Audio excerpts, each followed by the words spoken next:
Hi. So this is our first podcast. This is my friend John, who I met like a year and a half ago, I guess by now. Something like that, yeah. He is Zack Bonnie's little brother from Rocky Mountain Academy. Zack Bonnie is our author. He's written 2 books about his experience, and he's writing his third. And I wanted to have him talk to the survivors because he's said some of the smartest shit about how to feel better as a life of an adult survivor of the troubled teen industry. And I think it's probably because you're a little older than me and you are so sarcastic that your humor has helped me a great amount. So I mean, okay.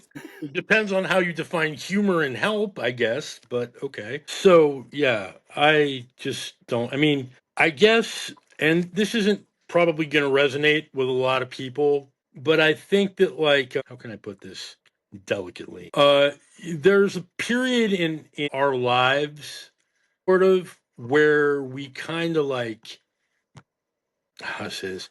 Like, I was very fuck my parents for a long time, you know. I went after I sort of like escaped and got out. I mean, I didn't graduate, that's one thing. So it's not like our relationship improved because I had completed this Herculean like emotional growth task and everything was coming up fucking roses or anything like that. So I mean, there was a period definitely where I was like, you know, very like I very much nursed the hurt that RMA inflicted on me for whatever it was worth. I don't know. And I remember like one like really major kind of like epiphany moment, sort of, where I realized that I was exactly the age that my father had been when I was adopted. And I was already like a couple of years older than my mother had been. And I was just like, I don't know shit. Like like I have no idea. You know, like I'm not, you know, I have no wisdom or like, you know, I don't know. You know, I had a son at that age. He was already like, you know, getting whacked out on goofballs and lying pathologically and like, you know, all the shit that I was doing. And I was just like, wow, they were, I mean, the point at which you realize that your parents were really just guessing what the best thing to do was in a difficult situation that was of my creation mostly, you know, it just was really you know, it was eye-opening. I stopped like, so I mean, I guess the older I got, the less I held it against them. I mean, it's never, look, it was never going to be a good idea. I was never going to go, Mom, Dad, RMA was the greatest. You guys are the greatest. You did the right thing. Thank you for playing. But I stopped gradually like hating them for it, I guess. it Like was I probably told because you. you had a kid too that was like, that like was in and out of rehabs and stuff like that, and that like he needed help too. That no, you don't think that helped? I mean, it helped in that I had no idea what to do with or about his problems. Truth to tell, like to the degree that being a fuck up is like genetically passed on, I feel a bit of guilt about it. I mean, not that there's anything I can do. I mean, my genes are my genes, and my environment. You know, I create or I didn't have much of a chance to create his environment, to be honest. His mom gave him up for adoption, like sort of without me having any say in it. So, you know, but yeah, I mean, it was more realizing that age doesn't automatically impart experience or wisdom or knowing the right answer ever. Just by itself, you get older doesn't mean you get smarter or better able to deal with like, you know, teenager shit. I was a difficult child. I'm a difficult adult. You know, it's not easy to I'm not easy to like coax in the right direction, never have been. So Well, there's yeah, that. yeah. It was like the biggest. You said a couple of things to me that like really helped me, but the first one that I've repeated so many times in so many like a different way was that our parents spent over $100,000 institutionally abusing us as children. They're never gonna accept that that was bad money. Well, yeah, I mean Um, it's I mean, you look, my one of my favorite quotations of all time, and I'm paraphrasing, but it's Mark Twain, and he was a smart motherfucker. He said, "It is far easier to fool people than it is to get them to admit that they've been fooled," and that is true. Like, put yourself in their position. You spent like somewhere between 80 and 100 grand having your kid like mentally raped, and now you're going to go, oh, I'm sorry, honey, that was a very expensive rape I paid for. My bad. That's never going to happen. Like, nobody gets to a point where they Right. have $100,000 to spend on fucking with their kid by admitting error and begging forgiveness. That's not where big money comes from. You know what I mean? Like, generally speaking, all of I wouldn't go so far as to say all, but I would say I'm guessing 85% of the parents that sent their kids to RMA and CEDU were total fucking control freaks. I mean, do that unless you have like the illusion somewhere in your mind, like I can. I mean, it's never going to happen. You're almost all of our parents, I'm fairly sure, were some kind of control freak, micromanagerial And and stuff. what's also crazy is that I've been picking up that a lot of people's parents were like doctors or like lawyers, but like it's a big thing. It's like this is like a second kind of different Munchausen by proxy of like when we, we leave these institutions, we come from a vast amount of wealth. And that it's that thing of they just continue to pay for us to live because it's a way of apologizing for they know they did something because there's no reason that us run around like 40 and 50-year-old adults and our parents still pay for shit. But that's a thing that a lot of survivors have. And it's I like our would guess parents, that it's more common in the survivor community than elsewhere. But I read a lot of it's so statistics, much more. and Gen X kids are the first generation in American history, by many metrics, to generally be worse off than their parents. Like up until that Right. point, like it was like every generation did a little better financially. I mean, look, when I was a kid, like, 10 years old in 1984, it was possible to have a mother, a father, and two kids.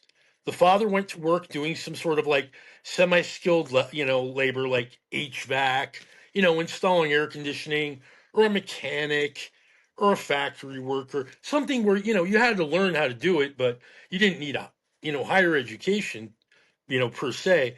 And that was enough. That paid the Right. mortgage, that bought the house, that got everybody to the doctor when they got sick. There was 2 weeks vacation a year. Maybe you went to Hawaii or Disneyland or where the fuck ever. And that was there was food on the table. Like nobody was getting super rich, but that one semi-skilled worker in the household was enough to get everybody by. And what's happened is the labor has gone way, way down. Like, I mean, I live in San Diego now. The rent on this apartment that I'm in is like what, 36.50 a month? It's a one bedroom, one bath, dude. I mean, there's nothing fucking special about it. It's crazy. Just the rent. If I had kids, I would need, Yeah. it's just like the economy finances what we're worth per hour has changed dramatically, and our generation was the first one to like hit that kind of. So, you know what I mean?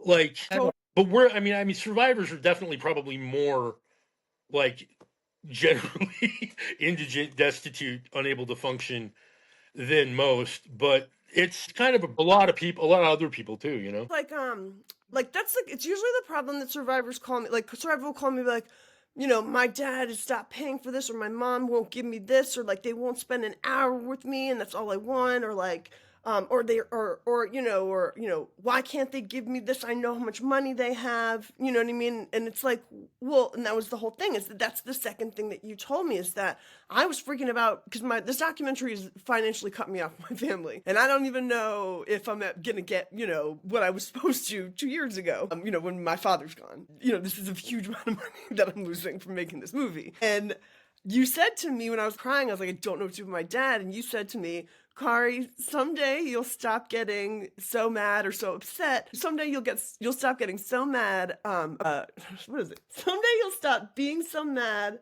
that your father won't give you things he doesn't have to, or that like I forget exactly how you worded it, but it was the most helpful thing. Actually have to clarify that. What the way you took it is also true.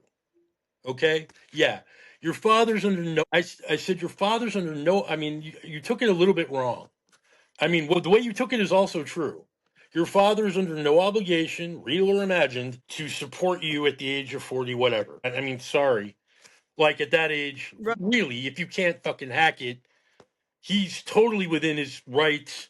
He's not being irresponsible to go, bitch, figure it out. Like, they can do Right. that. That's Right. allowed to tell a child in their 40s, like, and that's it. I, Is that this is a story that has to be sold correctly for the public to see it. And when we're just looking like a bunch of adults that are unlikable, like bratty fucking people like Hannah Kay and Katie Mack were just making their own prompts so they could be prom queen, it's far more ostracizing the survivor community as, you know what I mean, just not likable little monsters. You know what I mean? Like, here's the thing, okay, and this is where I disagree with you slightly. When I meet people that have been through some analog of what I've been through, I'm probably more forgiving of, shall we say, idiosyncrasy right, than I am with just about any other segment of the population. right. I mean, you bring some fucking weirdo around me and it's like, hey, John, I want you to meet this guy. And I'm like, ugh. And then you tell me you went to some fucking casa by the sea in the seventh circle of hell. And I'm like, oh, I get it. You're my It's family all now. good, bro. Here, you want something to drink? Like, Fine, because absolutely. that's We're we're the good. same You're tribe. forgiven. You're forgiven for being a fucking just chode in some cases. I'm like, I get it. You were fucked up. Right. This isn't entirely your fault. And Right. It's like I the just kind same of roll with tribe. it. Like we are in this, like when we found each other a year ago, like like when the program came out or when Survivor's Prom, it's like finding your own tribe. It's like talking to a fellow survivor. It's like the first time you don't just censor what you say. It's like it's an instant understanding. Can I tell But you we something? also have to You can remember. edit this up. You can edit this part out if you Oh want. yeah, yeah, yeah. All right, I'm just saying this, me to you.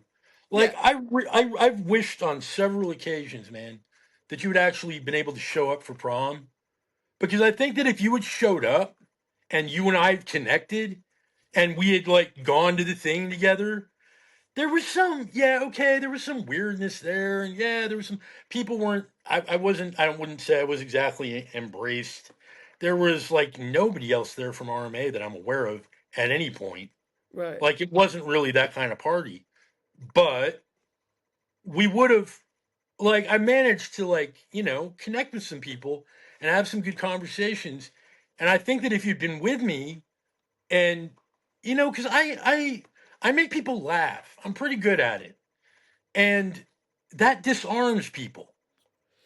You feel me? Like that Oh, that that that really takes people off of their whole, who are you? I'm better than you, or I'm, like, it destroys, laughter destroys social hierarchy because right. everybody's laughing at the same thing. And that, I think, would have maybe, like, because you really got fucking othered by that whole crew. And the crazy thing about it is it happened at a distance. Like, you weren't even there. You know what I mean? Like, that's gnarly. But Like, I have to how can explain you, something to you that I just figured out, right? So first of all, I don't think that you recognize that when I left video messages for Lathrop Liebrook and sent her to her phone when I got fucking sent away, right? I don't think that you understand that most people still think that that was Katie Mack. wait, what? Yes. You think Katie Mack? No, no, no. I know that that was my father. Yeah, Okay, we I was both gonna you say. and I. Okay, I was You have gonna say. fucking written down evidence that says that like my father is not my emergency contact, but they have his cell phone number and say that they did not contact each other. Like there's so much bullshit in my medical records. It's like my father's name is all over the fucking place, right? Okay, I was gonna say I I don't. know for a fact that Okay, my dad did that to me, but okay, I was gonna say. no survivor believes that. They all think it was Katie. Really? Yes, even people I've sent my screenshots of my chart from that week, people still think that was Katie. That's what I'm trying to tell you. That's gnarly, dude. Yes, Why? Based they think on that was Katie based on what? Just because this has happened before. This has happened before. That like Liz Ionelli, right? The girl okay. that No, wrote. no, no. I get all that, but listen, man. Like, and I'm not saying that Katie Mack has never fucked with anybody ever. Right. I'm sure she has. Yeah. Okay. I Nobody learns how to fuck with people like from behind the keyboard like that, and only uses their powers for good, or I mean, that's not how it works. I know from experience. But the people that she's done that to, like, provably, are like she was involved in deep, protracted, insoluble by normal means conflict, and that wasn't you at that time at all. Like, Right. So you know, I gotta like, explain something to like, you. Hold on. like So the idea right, that you would expend that level of effort for a right, complete stranger is just exactly. like, I know why? that wasn't her. So let me finish the Okay, story, right? okay, So, okay. like, when I got out of the mental ward, because I was trying to make it to survivor's prom, I, of course, called Lathrop and Jordan and you and people that I was supposed to hang out with that week, right? Right, And I as was anyone would. treated like me calling them was too triggering for them to even talk to me about. And I was like, I'm just letting you know that I'm okay. Okay, I'm sorry that, like, I got fucking thrown in a hospital and that was triggering for you. Whatever. You know what I mean? Yeah, imagine what So, it did to you. yeah, Just like, I was only fucking. I only woke up with a black eye.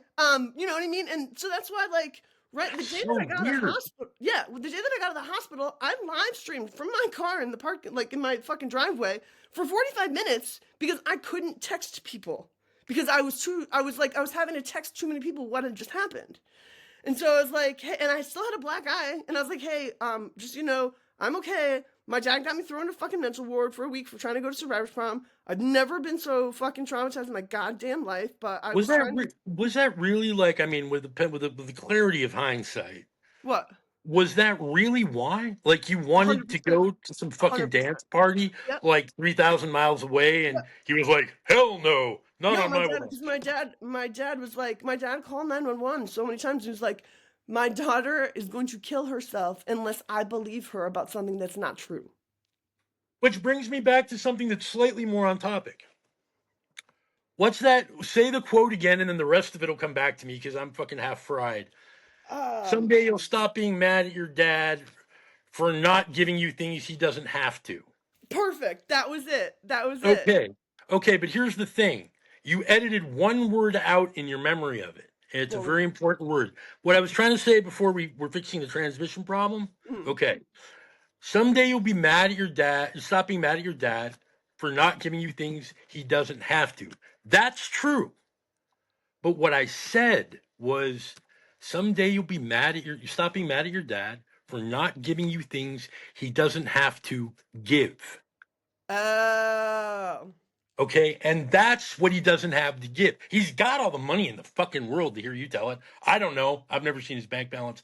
But the fact of the matter he is doesn't have for to. all his degrees and abilities, he does not have constitutionally the ability to go, Kari, you were right. I was wrong, and I am sorry. Right. It's never going to happen. Right. Not in this lifetime and No. probably not in the next. No. Yeah. He cannot do that. Yeah. Because in order to do that, he would have to say, I wasted thousands and thousands of dollars turning my fucking daughter into a completely dysfunctional wingnut. Hmm. And that is not something he is prepared to grapple with in this lifetime. It's true. You even said it's too much to ask them to Yes, ever it's too get that. much. It's They that like can't they're do it. old I fucking wouldn't be able people. to do it. Yeah. I wouldn't be able to do it. If I threw away $100,000 and just basically gave it to an offshoot of Synanon, thinking they're going to help my baby, I would be so fucking embarrassed, dude. Like, I would sit there going, how could I not have seen that? Why did I not do due diligence? I mean, it was an offshoot of one of, like, the three best known cults in the history of the United States. What the fuck is wrong with me? Blah blah blah blah blah blah blah. Like, I would fucking be excoriating myself, just going, I am a rich moron, and Right. that's unthinkable to Yeah. many of these people. They cannot go there. They Right. did the best they could with what they had and what they knew at the time. And if you fucking, like, died 1,000 deaths, hey, I'm fucking sorry, but not really. Yeah. No, because it's like, well, we did what we had to do to save your life. Yes, and you shouldn't have been such a little asshole anyway. Right. And that's the You whole want to thing. time travel and change shit, change that, why don't you? Right. And like that was one of the things that after I watched my director when he watched the Cult Vault that we talked about, It was that like I said on the cult fault, like all we want, all we want is our like it's not like we want our our parents to say sorry, like it's not their fault, like they didn't send us there, but the complete like when you deny that there's a lifelong pain, it's like victims of rape. And that it's the same way. And like, if you ask a fucking woman in court, oh well, what were you wearing the night of that you were attacked? Like, what were you flirting? What were you wearing? Did you Okay, ask for it? but hang It's on, but kind of hang the same on. thing. I got to keep you within some guardrails here.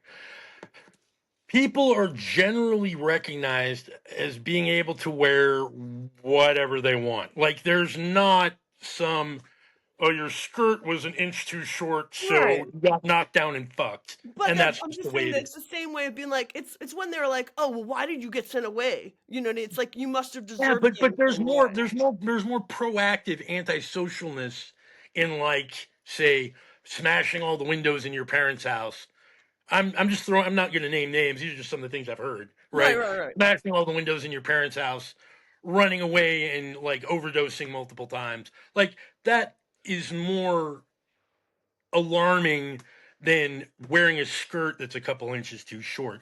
Like, you can be like, I mean, you can't take somebody to task exclusively for their dress and be Right. like, that's why this terrible thing happened to you.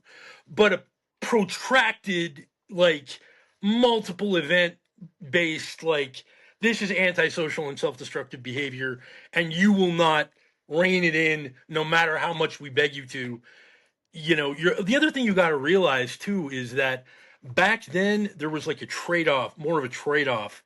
Like, parents like literally almost had the power of life and death over their kids in the 80s. Like, they really did. Kids don't understand that now. Like, my mom or dad could beat the fuck out of me and I had no recourse.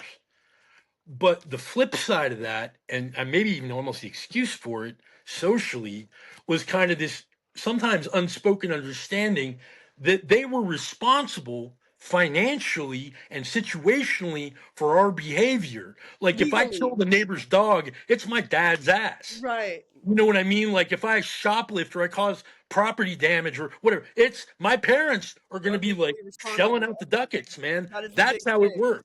And that's why that was accepted. Like, because now it's not like that. I mean, that's not the way the courts decide things. Yeah. They're like, they'll put a kid in juvie for 5 years.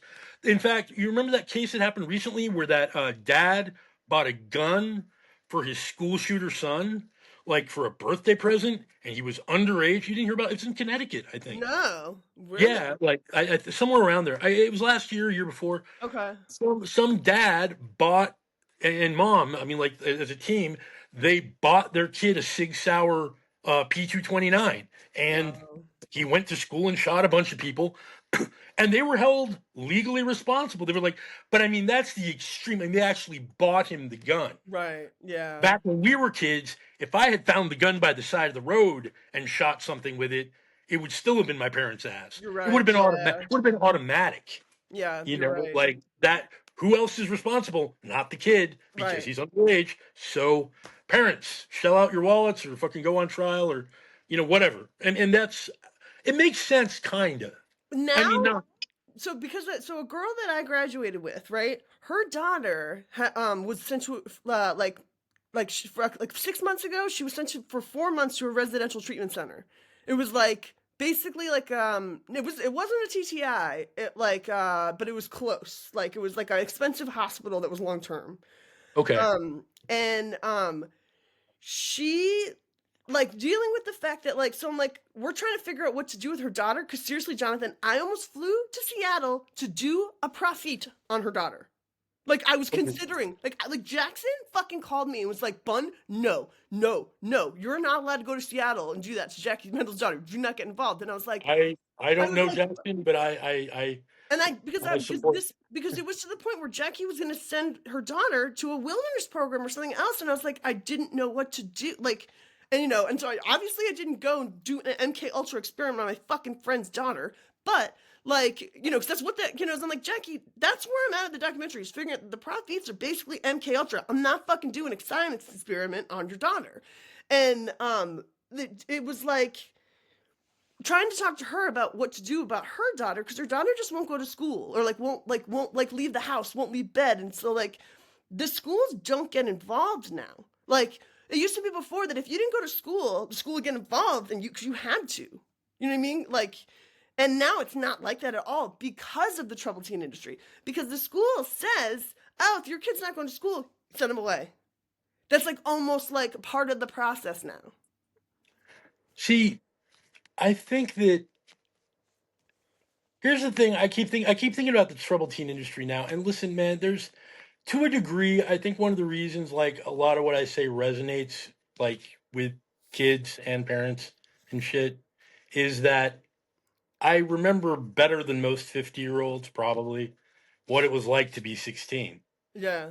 You know, like I mean, I sometimes like marvel at the fact that I haven't really changed that much. It's a suspended adolescence. It's like arrested Yeah. development. We are all kind of stuck in the era of time that we missed out on. That are like the time that we were like suspended in, kind of. Yeah, like emotionally. Yeah. Okay.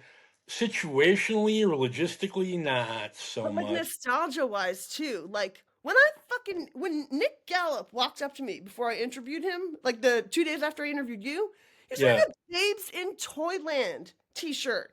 One of his fingernails is a different color, like pink, sparkly. Like I was like, did you read me? Like, did you like look at everything that I like before you walked up to me? Because I'm like, and it's because we both missed out on the era of the early '90s, and we like the same, like like girl band, what do they call it? Like kinder horror fucking music. Do you know what I mean? Like, and so, Yeah. but it's like that. We're all kind of like that. Like, it's usually obvious what era of time a survivor missed out on if you just like look at like their clothes. Sometimes you can kind of tell. See, I was homeschooled. Like I didn't have Oh, right. a normal life.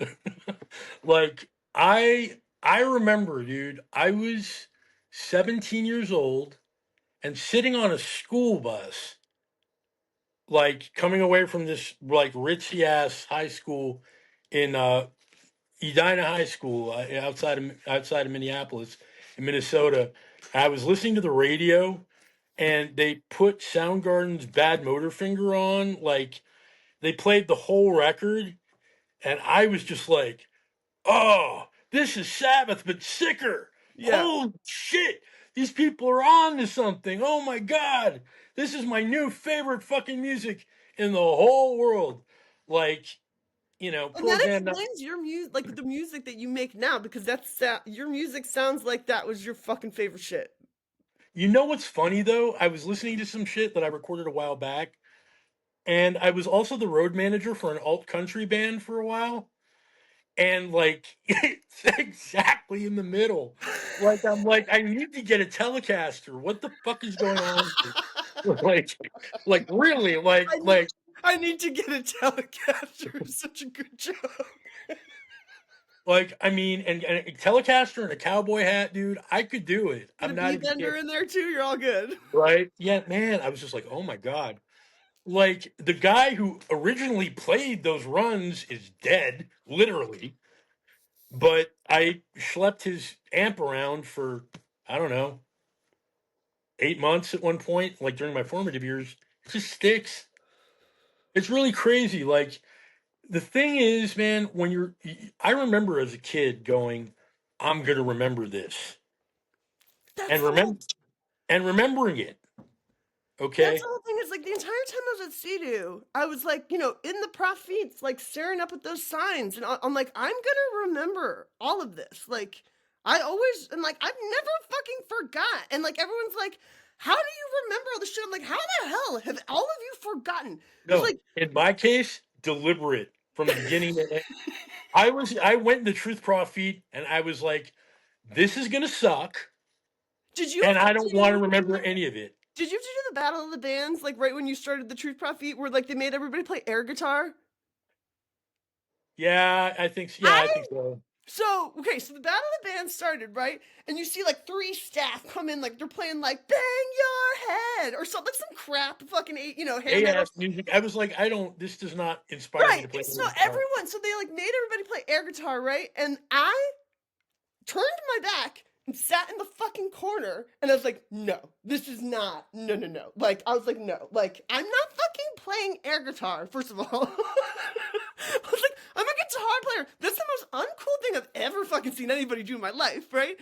So I got made fun of my entire time at CDU for refusing to do the Battle of the Bands in the Truth Prophecy. It was like a thing that like I was allowed to be made fun of for this because because the whole thing was like when a new peer like when a new crew would come into CDU, they go through the truth and then all of a sudden everybody can talk about the Truth Prophecy for the first time kind of openly, right? And Yeah. so it was always the thing of whenever the next Truth Prophecy would come out, it was the time to make fun of me for not doing the Battle of the Bands. And I was like, yeah, keep making fun of me because I don't know what the fuck Dude, all you losers were doing playing air guitar. That was the can I ask you lamest shit I've something? seen. Did it ever seem to you like maybe what like made music acceptable or unacceptable sort of had more to do with the level of inline distortion for the guitars than anything else? I mean, is that just my fucking imagination? No, they said it, well, when I was there, we had a music committee. Jackson's peer group. Did you? When Jackson's peer group was in challenge, they built a music committee, and what they were in charge of is making bands that were pop offs acceptable.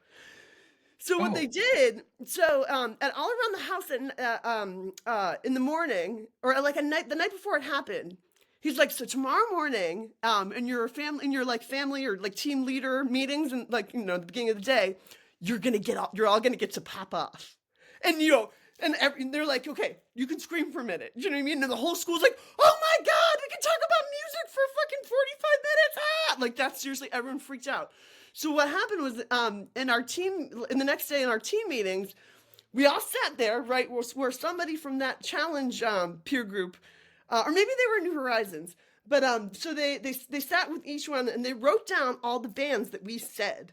Like, I was like, Belly, Kate Bush, I don't know, like, you know what I mean? You just like, and you were allowed to say like a couple of bands, and like I remember like one girl just like having her hand raised, and then putting down Tori Amos. That's like all she said, and Tori Amos became acceptable. Or like, okay. yeah, but it was like, there was a list of Yeah, like 100. We I got a can't hundred. imagine why Tori Amos acceptable. Yeah, like I think there was like 138 bands that became acceptable. It was like the Clash was all this sudden acceptable, and like Foo Fighters were acceptable. It was like a big list, like Salt and Really? Pepper. Salt and Pepper, TLC became, like, the Police, like yeah, like a bunch of Oh, bands. Yeah, dude. it was all good bands too. I tried We called were- Quest. no. We were fucking banned from entire genres. Oh There yeah, was no. no movement on that at all while I was When I there. got there, it was probably like closer to what it was like the Beatles, John Denver, like it was, like really, really bad music. But yeah, like Jackson's peer group did that, and it probably has something to do with who his father was. It was like, Maybe, oh, yeah. you're Graham Nash's kid, and he was the one that started it, and so like it was also like it was like because we had tapes that we would play in the house at night, We so had they wanted to three get house more tapes, songs. period. We had three tapes, period. I Really? listened to the same music every fucking morning for a year and a half that I was there, dude. And on What week was acceptable? okay, so I can remember I can actually that's one of the few things I remember very clearly. So there was like Hey Jude, there was fucking a couple of Simon and Garfunkel songs, I Am a Rock, El Condor Pasa, uh So yeah, I was telling you about like when the music community got a oh bunch of bands. yeah. Another band that was all of a sudden popular, made acceptable was the Ramones. Really? But we weren't allowed to sing Teenage Lobotomy. Or we also weren't allowed to sing KKK Took My Baby Away. Why? That's so stupid. Yeah, but it was like, because they just didn't want kids running around saying KKK Took My Baby Away. You know what's funny, man? I was just thinking like of bands that like sort of fell through the cracks because nobody knew who they were. Right. Like Jane's Addiction. You got to remember, I got there in January of 1990. Oh. So me and Matt Jaffe were the only people in the entire school that had any idea. So would you who play they- like would you play like Jane's Addiction songs? I didn't. I wasn't good enough at guitar to play Jane's Addiction So songs would you yet. kind of just like bite it and like Yeah, like Jane says, done with Sergio. yeah, Like I mean, like it was a thing, but and they just sort of automatically like the staff would assume that yell you at us. wrote it? No, I did not. Oh I no. never. Oh, okay. But I mean, me and Matt would be singing all that stuff like, coming down the mountain, like shit like that. Like when we were on hikes and stuff like that. Did you get? I think that like a lot of the schools, because I think you even said that like so there would be songs that like, and there were a bunch of guitars around the school. So like I've taught at least 40, 60 people how to play guitar. Because like knowing how to play guitar, there was like a skit, like a something, because you were allowed to eventually get your guitar privilege and you could play. Um, but I mean that's the way it was there. But like we would change the words to songs a lot. Like we would change the words to like, so Pearl Jam became acceptable. And so like elderly woman behind the counter in a small town, like everyone knew how to play that song, and we would change the words, or like we changed the words to Closer to Fine by the Indigo Girls. Oh, that's so weird. Yeah, like yeah, like we changed Were the the Indigo words. Girls unacceptable at No, they were CDU? acceptable. They were acceptable there. Yeah, like when I got there, yeah, they were already acceptable when I got there. But yeah, like we would, or like, but we would change the words to songs that were acceptable to make fun of Sea-Doo almost. Especially to Closer to Fine, because it's, well, I'm trying to tell you something about my life, maybe, but we Yeah. like, we related it to like being, how fucked we were getting at Sea-Doo almost. Because it's like, the closer I am to find, like, I'll be okay. Like, I'm not okay. I'm not, oh, it's kind of like that same thing of like, yeah, I'll be fine. But like, it's like, I'll be closer to fine after Sea-Doo, basically, is how like we changed the words around. And I don't remember, I wish I had them written down somewhere because it was probably pretty brilliant, but it was like a secret way to protest what we were going through by singing an acceptable song but changing the words. When I was a kid, I mean, this ability is long gone. Don't ask me ever to do it. But I used to do a pretty spot on impression of Axl Rose vocally when I was a kid. And it was a total like because I could sing anything like that Right, at right. the time. Anything at all. And I would do it. I would do it like singing completely like Beatles songs like Axl Rose. Oh my god. So And you would do that in RMA? yeah, like loud, like because you kind of can't do that voice quiet. Did everyone immediately know what the fuck you were doing too, Oh right? yeah, but Did it was like staff? a gray area because they were like, he's not singing Guns N' Roses, but he's making everybody think He of is Guns N' singing, Roses. so it's cutting Like, corners. That was like, well, that was, yeah, it was you keep finding cracks. I got yelled at in yeah, some yeah. cracks with your singing. I'm like, I'm just singing, man. I'm That's fucking. hilarious. Oh, and you got in trouble for it too. Like you would get yelled Oh at no, around. but you know, I got yelled at about everything I fucking did and half the things I didn't do. So That's so fucking funny. That is yeah, so it was. funny. I mean, yeah, it was a pretty spot on impression too. Like, I think like my That voice is has so definitely funny. gotten deeper over the years, but See, this is also like, this kind of stuff is the stuff that like when I started the documentary like a year ago, and like when the program came out, I like called like my girl Leanne, who I knew at CDU. Um, this girl uh is like, she was the biggest bitch the entire time we were at CDU together. She was in a peer group above me that got split, and so she got dropped a peer group. oh We no, hated each other at CDU. The day, like a month after we got a CDU, like we hung out like a year, I think, after we both got out, and she sat down and she's like, "Kari, I'm so sorry I was such a bitch to you for all those times, but I fucking hated it there." And she was like, "I was just being a badass because I like, was a she like ran drugs for gangs and shit like that. Like she was like she needed to go somewhere. It was like juvie or there, so she kept her mouth shut and was just a bitch the entire time." And so when she got it, like she like fucking, she knew that like her boyfriend, she had to like make sure that like she would send word to her mom, "Don't let my boyfriend come get me."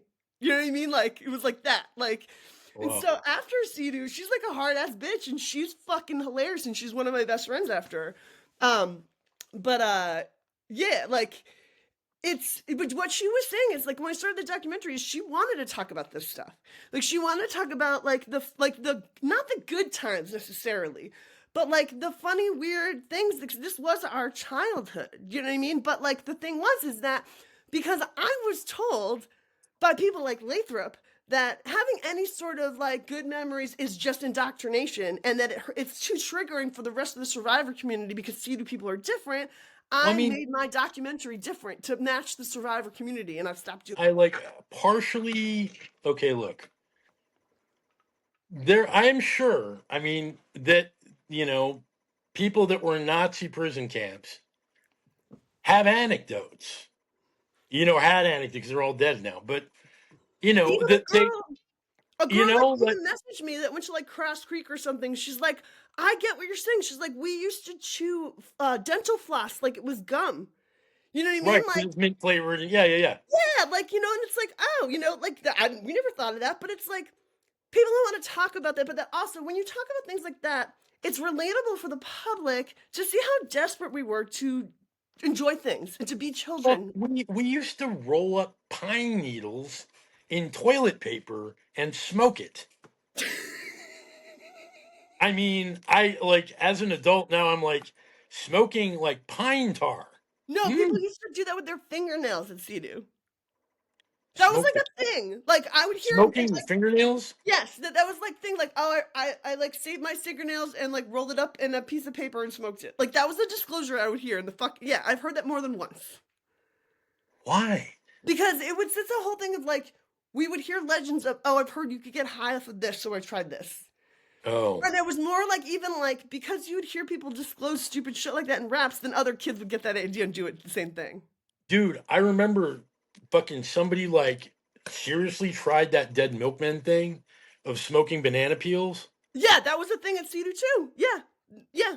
I was like, that doesn't I thought it work, was homie. orange peels, but if you say banana peels, I believe you because I think that was Yeah, actually it. there's a Dead Milkman song that deals with smoking banana peels, and I mean, I've tried it. Don't. Well, I mean, now I'm telling everybody, but it was not. It does not get you high at all. Like even slightly. Like I like there was even a girl that she went to the doctor's office with another girl and they both were there for coke. Like they were both because they had cocaine problems. And in the okay, doctor's office lounge, they noticed there were packets of sugar. So they went into the bathroom, cut up the sugar, and snorted it just for fun.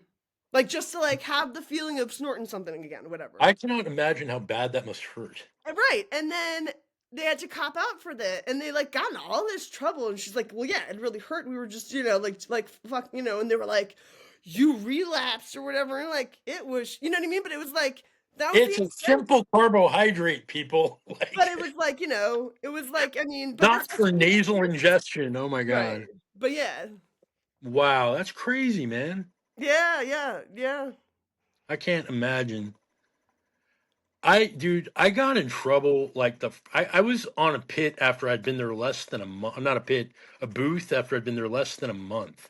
Yeah, me too. It was Like, well after my mom died, but yeah. no, I mean, like I didn't even have any, dude. I was just, I didn't even do anything. Like, I literally did nothing. I didn't rat on somebody for scratching their boyfriend's initials into their ankle with a twig. Oh, I think you told me about that when I interviewed you too, I think. Yeah. I was like, oh my god, man! Like, it never occurred to me, like, go Why the fuck find do I need somebody and to tell them. Why would I? What? It's your ankle. It's your twig. Like I'm not. why is that my I don't. responsibility? Yeah. Where do I come into this? Like, if there was no blood, as long as she was bleeding out, sitting on this swing, moping. Like, you can screw. I gave myself. I never copped out to this because I was like, why would I? I was curious about tattoos at the time. Like, I didn't have any real ones, so I was stabbing myself with a thumbtack. I had no idea how deep you were supposed to go. I was, Right. I was 15, dude. So I'm like sitting there, like, the back of a pen, like dipping the thumbtack in it, ow, like pulling it out, dipping it. And I was going to tattoo like the Metallica logo or the Oh my the the, God. the thing on my leg, except I'm not an art director. So it was facing me. Anybody looking at my leg would have seen an upside down, like, metallic. I and I did it like far enough up on my leg, kind of, that like I would basically have had to be wearing my boxer shorts, For anyone like to see pulled it. up a ways to see it. Like I was sitting on the toilet doing it. But we went on this fucking inner tubing thing in some river that I dimly remember, and It got it. I didn't get caught. I mean, but Oh, I was freaking out the whole fucking day, like pulling my shorts down and shit. It was, yeah. yeah, yeah. Damn. No, yeah, Jackson actually, like when I got to Sea-Doo, Jackson's peer group had just gotten back from Wilderness Challenge, and they did something they never usually do is they for the 3 day solo or like in the end of Wilderness Challenge they used to make like they'd split up the group into twos and they'd make them like meet up somewhere like 3 days later, right? Yeah, solo. Yeah, yeah. Well, no, there was like your personal solo where you were just alone for 3 days, but then there was like a group solo too. Oh, okay. Like without whoever Yeah, was. like there was a Yeah. solo where you were given like what, like 15 by 15 amount of space, and you couldn't leave for 3 days, and you were like writing assignments and stuff like that. But then after that, you had like a group solo where like the peer group was split in half, and you to Oh, like when you had to find your way to something. yeah, you Yeah. had to like navigate. But there was a staff kind of like in the distance watching the group at all time. But so for Jackson's peer group, they split it up so it was boys and girls. So what happened was the girls all sat there and like talked about who they had crushes on. So it was like this huge thing. But so Jackson, when he was on his solo, he carved a star into his hand. Like it's like, just like right here. And because he was bored, and he's just like, oh, like, and he just carved a star or whatever. You know what I mean? And he got in so much trouble. Like, you know what I mean? It's like I was fucking bored, you know what I mean, or whatever. But it was really weird because like when like there's the discovery peer group is like forming, usually like the people that are supposed to be like your big brothers and your big sisters are in challenge, about to go to new horizons. Generally, yeah. Yeah, because they can't be summit people or source people for yours was called source, I think, was because Source? those No, those people were we didn't about have to no source. graduate. There was no source. Oh, what Source was was your no last like the peer group before they graduated? What was it called? summit. Oh, summit. Okay, so it used to be called source. So I assumed they must have changed it to summit for RMA, and then Sea-Doo adapted that name. I think that's what happened. Okay. But so when I got to Sea-Doo, instead of like a lot of my people that were like in charge of like I didn't like my dorm head was in challenge, but she was the one girl that got into the least amount of trouble on Wilderness Challenge. But everybody else was like in big trouble. But also Discovery wasn't really allowed to know that the people at Sea-Doo, that like the older students that at Sea-Doo that were running or supposed to be running, Discovery, were all in trouble. You Dude, honestly, the more you talk about Sea-Doo, like I It's think it so was different. it was mellower, man. Like it was It way was mellower. so much more mellow. That's like the one thing I'm trying to like. It was summer camp sometimes. It felt like summer camp a lot, and that's why it was so confusing. Is because like it seriously was like summer camp. I don't know if you've ever been like. It looked like summer camp. It felt like summer camp. I went to a summer Except camp for when we once. went through the raps and profits and like the rules, but everything else, it was like we were encouraged to have fun. We were encouraged to like bond and make friendships, and like it was so different. It was like totally fucking different. And it took What years were you there again? 94 to 96. All right, so I mean, I got there in early, like January, like 19th, 1990, and I walked away sometime in May of 91, Yeah, so I was there April or May of 91. So, 3 years after you is when I got to see yeah, it. I mean, Yeah. I think I mean, okay, so they gave kids psychotropic drugs when you were at CEDU. No, they No? didn't. Okay. The Yeah, because people that was the thing, is that's what Lola said too, is that like they constantly medicated you, and I was like, they didn't. If you were in medication at CEDU, that was like a big deal. They didn't want you to be on medication because it When I was was like, when I was at RMA, if you were on psychotropics, you just couldn't fucking be there. It was that simple. The way they interpreted the rules at the time was no sex. Remember, no no sex, sex, no no drugs, no drugs, no violence. violence.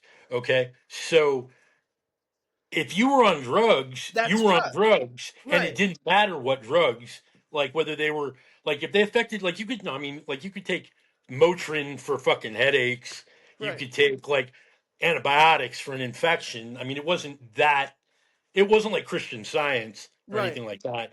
But if you were on anything, any drug designed to alter your mind, prescription or otherwise, was completely like you just can't be here.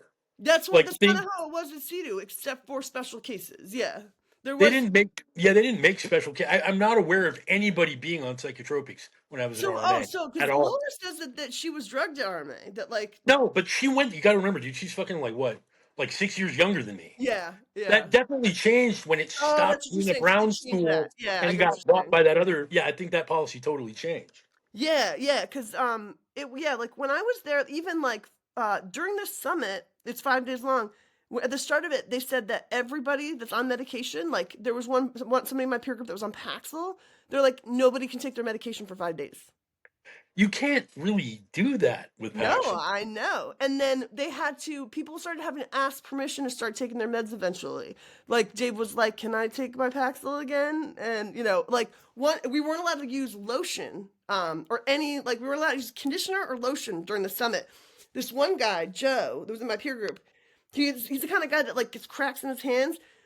By the second day of the summit, every blood on all of his knuckles, because wasn't using lotion. So like by the 5th day of the summit, like, and we have to always, like in the summit you have to sit. You didn't go through the summit, but in the summit you have to kind of hold on. You have to go like this all the Have time. your hand. Oh, okay. Yeah, and so um Joe was like, there was like blood on his like jeans, basically. Like his hands were so chapped. And like the people were like getting allowed their medication again. He's like, "Can I use lotion on my hands?" And they're like, "Oh, you should have asked us a couple of days ago." And it's like, I mean, yeah. that's the thing about that place, dude. And like, I really had to train myself out of that. Like, I remember after the fact because that really was the kind of place where like if it was bad, you just fucking dealt with it because you didn't want to hear it. I I mean, Let me like, see. There's a scar. See where my like finger kind of right here. There's like a bump. Do you yeah, see that? I don't know. I never noticed that until I started doing the podcast with Jordan. When I started talking to Jordan and I looked at my fingers, like, that's that scar. We had a milk machine. You know, it's like giant, like milk, yeah, like a and you milk just put the machine. thing in, push the Yeah. lever. Yeah, So, there was no more milk, and when I went to go get milk in the morning for something, they had just put in the new bag, but it wasn't the tip wasn't cut. right, So I went to go put my hand under there, and I cut my finger on the big sharp blade that's meant to cut the milk machine so milk can come out.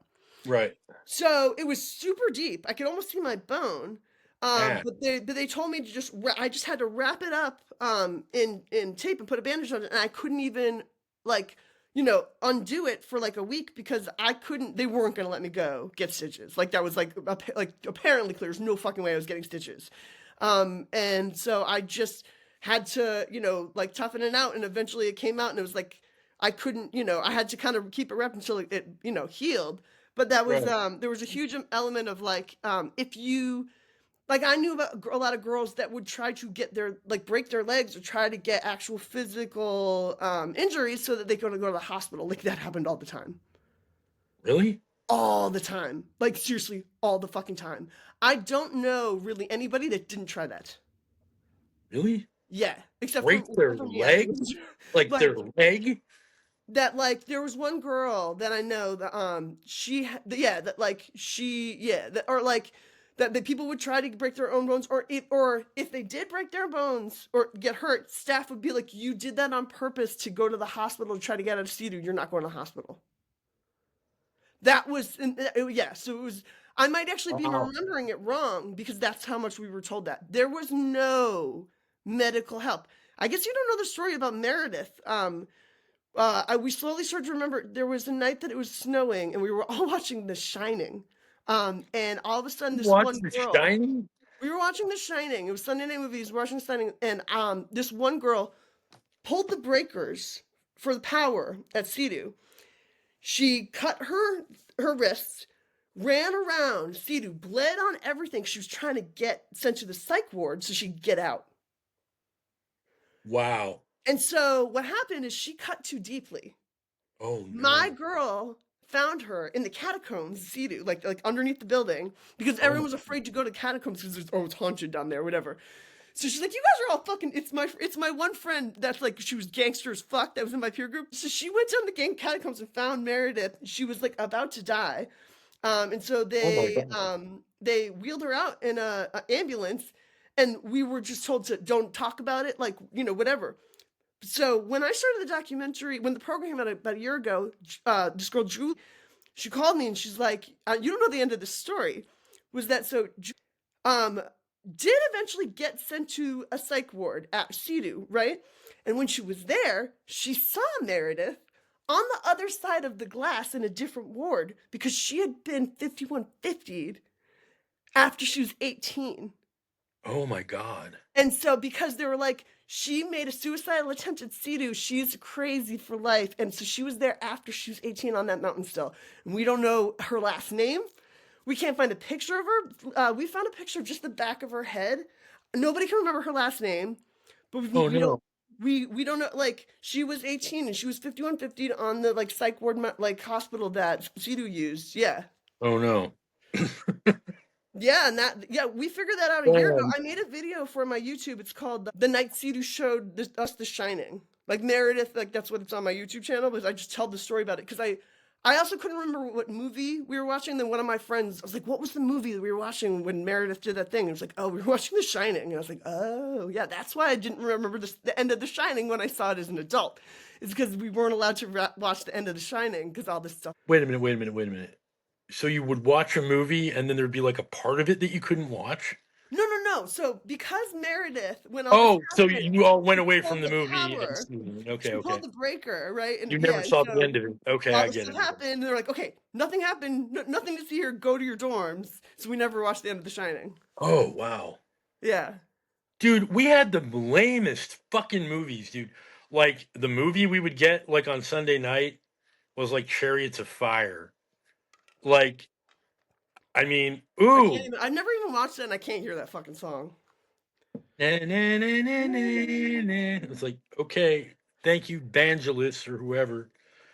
I mean, hey, it won an Oscar. I mean, won a bunch of Oscars if I remember. Just some guy wearing shit running shoes But running behind a Model T or something. I don't what even was know. really apparent was like there's a girl named Camara that posted her walking through the RMA campus a couple years ago. It's in one of the RMA groups, but it's like her just like walking through like the build, around the campus. And when I watched that, I was like, I I totally get some of the differences. Your main house was about the size, like maybe like half the size of ours, Oh, really? just on the main space. But like our main house, when we looked up, it was 3 stories of emptiness. Oh, really? So for you, it was like fucking 4 feet. Do you know what I mean? For No, us, it wasn't that low. but it was there's a huge like but it was like it was the like for us it was like we were in a setting that was so pretty and like fancy. It was Angelica Houston's fucking father's like roaring 20s house where he'd have fucking like speakeasy parties.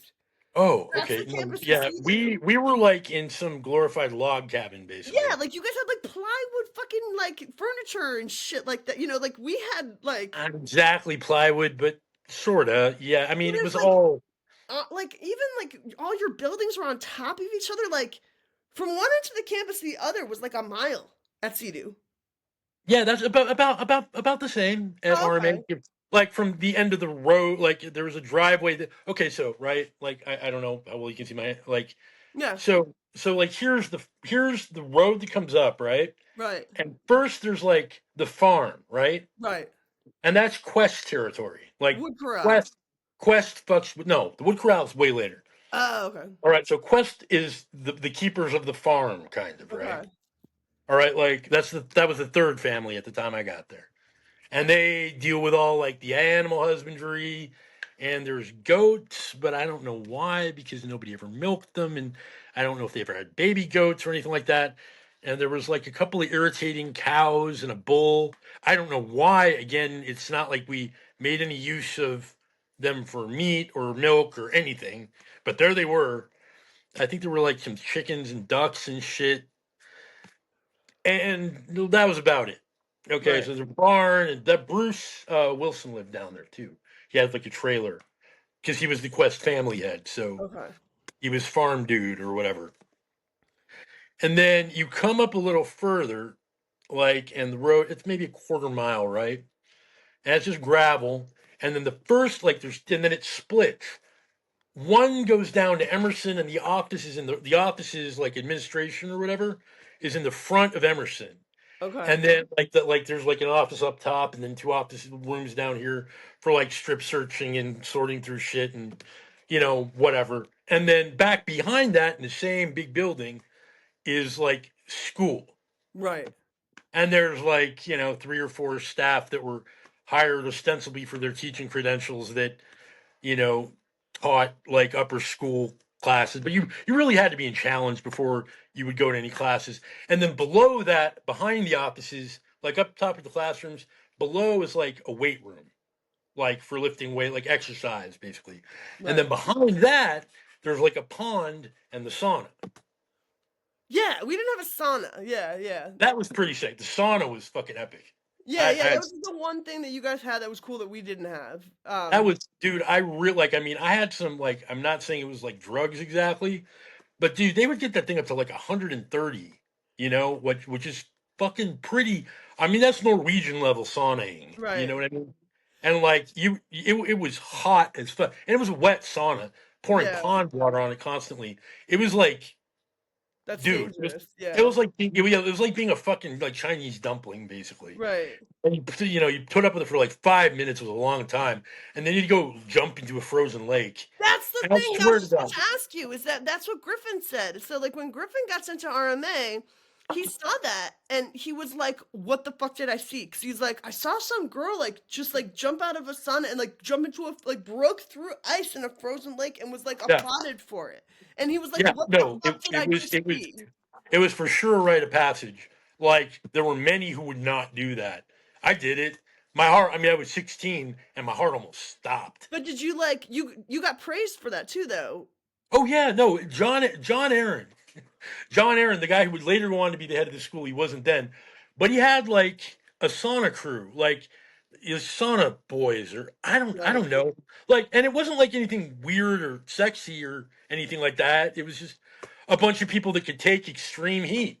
Yeah, That would go yeah, in there and shoot the shit and listen to wisdom from John or whatever. It yeah. was. I mean, it was male bonding, dude. I See, the mean, thing is that I we had can't that at say it Cedar wasn't. with Martin Weens, but it was creepy.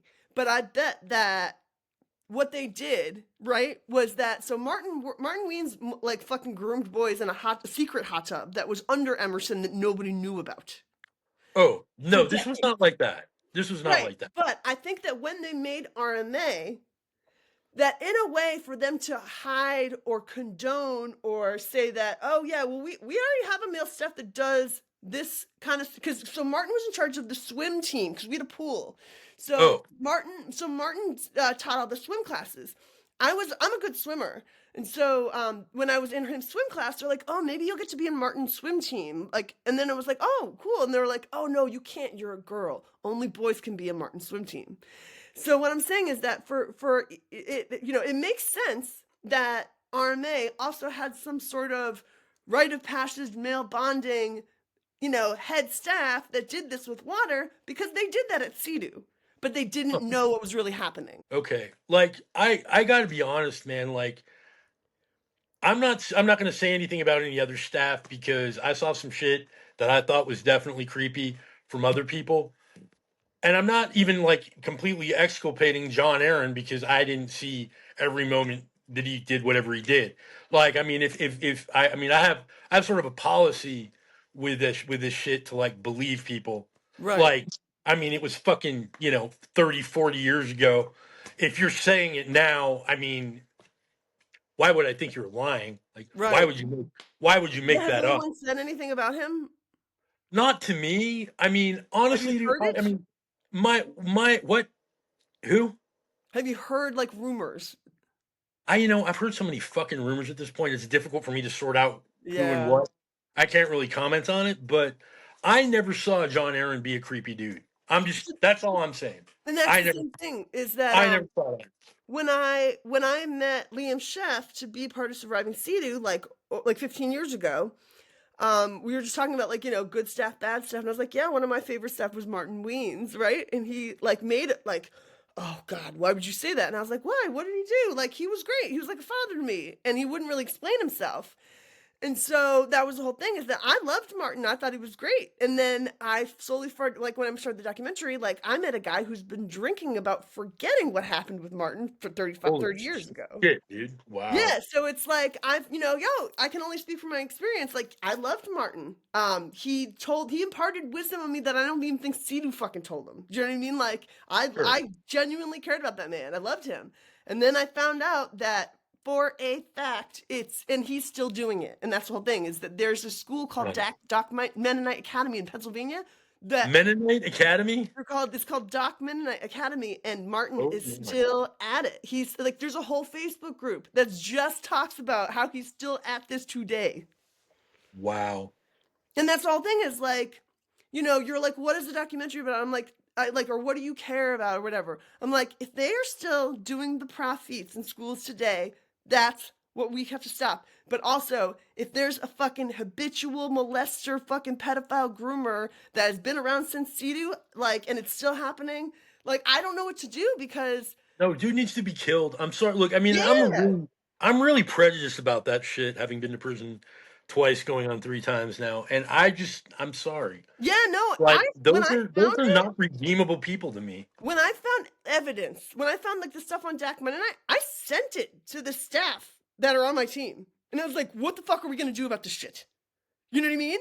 And they were like, holy fuck, yeah, we gotta do something. Do you know what I mean? It's like, but they don't But know. what can you do? That's the whole Call thing the is that I cops? don't know so what I did was I actually I joined a document. It's called the Martin Weens group on Facebook, and it's Really? just kids on talking, and it's public too. Like I didn't have to like answer any questions to join or anything. And I made a video, and I was like, hey, I just found this group. I know Martin. He was at Sea-Doo. He didn't hurt me, but I know for a fact he hurt some of my friends. I don't know what I can do because this is a documentary, and I don't want to get sued, and I don't want anybody to watch this and have to remember that they also were groomed or whatever. But I was like, but I believe you guys. And if I can show a clear pattern, this has been happening for fucking decades. I don't know how I wouldn't show it. So please find me. And I don't know if it hasn't been posted in the group yet because it has to get approved.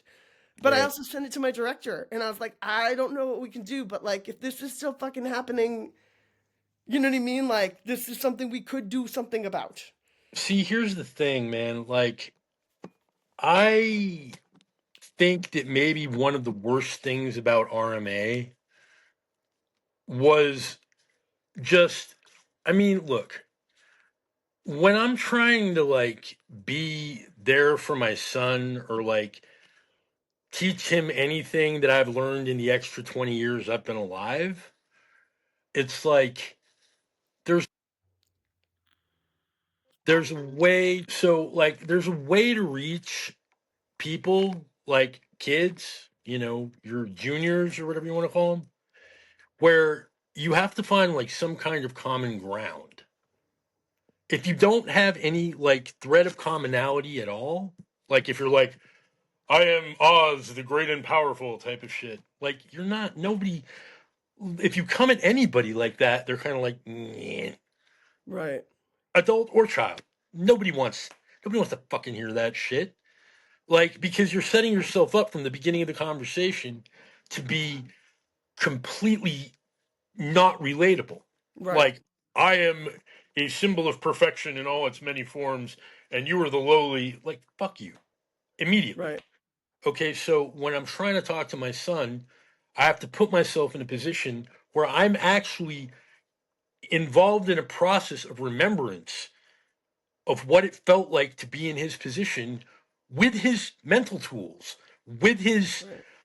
erratic emotional state, with his, you know, dispossessed, drug addicted, whatever. Like I have to remember what it felt like to have next to no self control. And Right. I have to be in it to reach him. Like I have to do that to myself in a way to be able to grab him and be like, let's get out of here together. You know Right. what I'm saying? Yeah. Because this place sucks. Trust me. I know Right. it seems hopeless. I know it seems like you have no options, but you always have options. And then, and sometimes it works and sometimes it doesn't. But I think that the worst thing about RMA and the reason so much of that like undercover like creepy shit happened is because staff were nearly universally not good at relating to people like that. Like there was this whole like we are staff, our word is law. They never shared any internal conflicts really or any. I mean, sometimes you would see a staff run their shit in the rap, but like the other facilitator would maybe because they had staff raps and shit like that, they would maybe have an idea what was going on with them, but it's not like they ever shared it. You would just like get to see like Lori Wrist lose her shit, or They did make us do. They did do that to the staff at CEDU. Like they wanted to show their own vulnerability so that like they were more relatable to us, so that we would trust them more. see. Okay, so like Steve Rookie, a human piece of shit, if ever there fucking was one. In case he's watching this or live somewhere, I hope he's fucking dead. Hey, Steve, sue me. See what happens, okay? Because in order for me to be liable for a fucking thing, it has to be false. And nothing I'm about to say is false. So go fuck yourself. Okay. So he would talk about like setting homeless people on fire. You kidding me?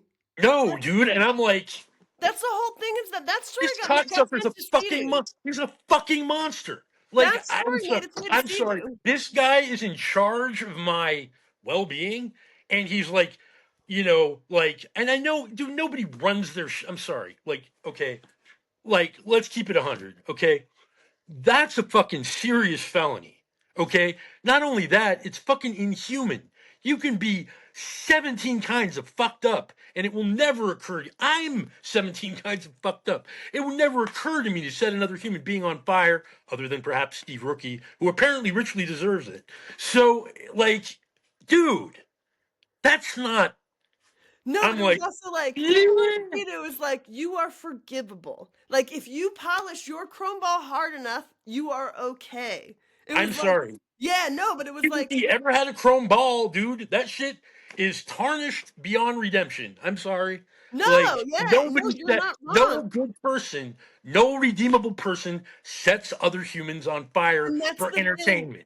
That's the whole thing is that like, like based on the last year of my life, my boyfriend's like stopped just automatically trusting survivors. You guys are all fucked up, right? It's like we have to remember that a lot of the people that got sent to these places were the someday sociopaths of the world, right? But it like, That's painting with maybe an excessively broad brush, in my but opinion.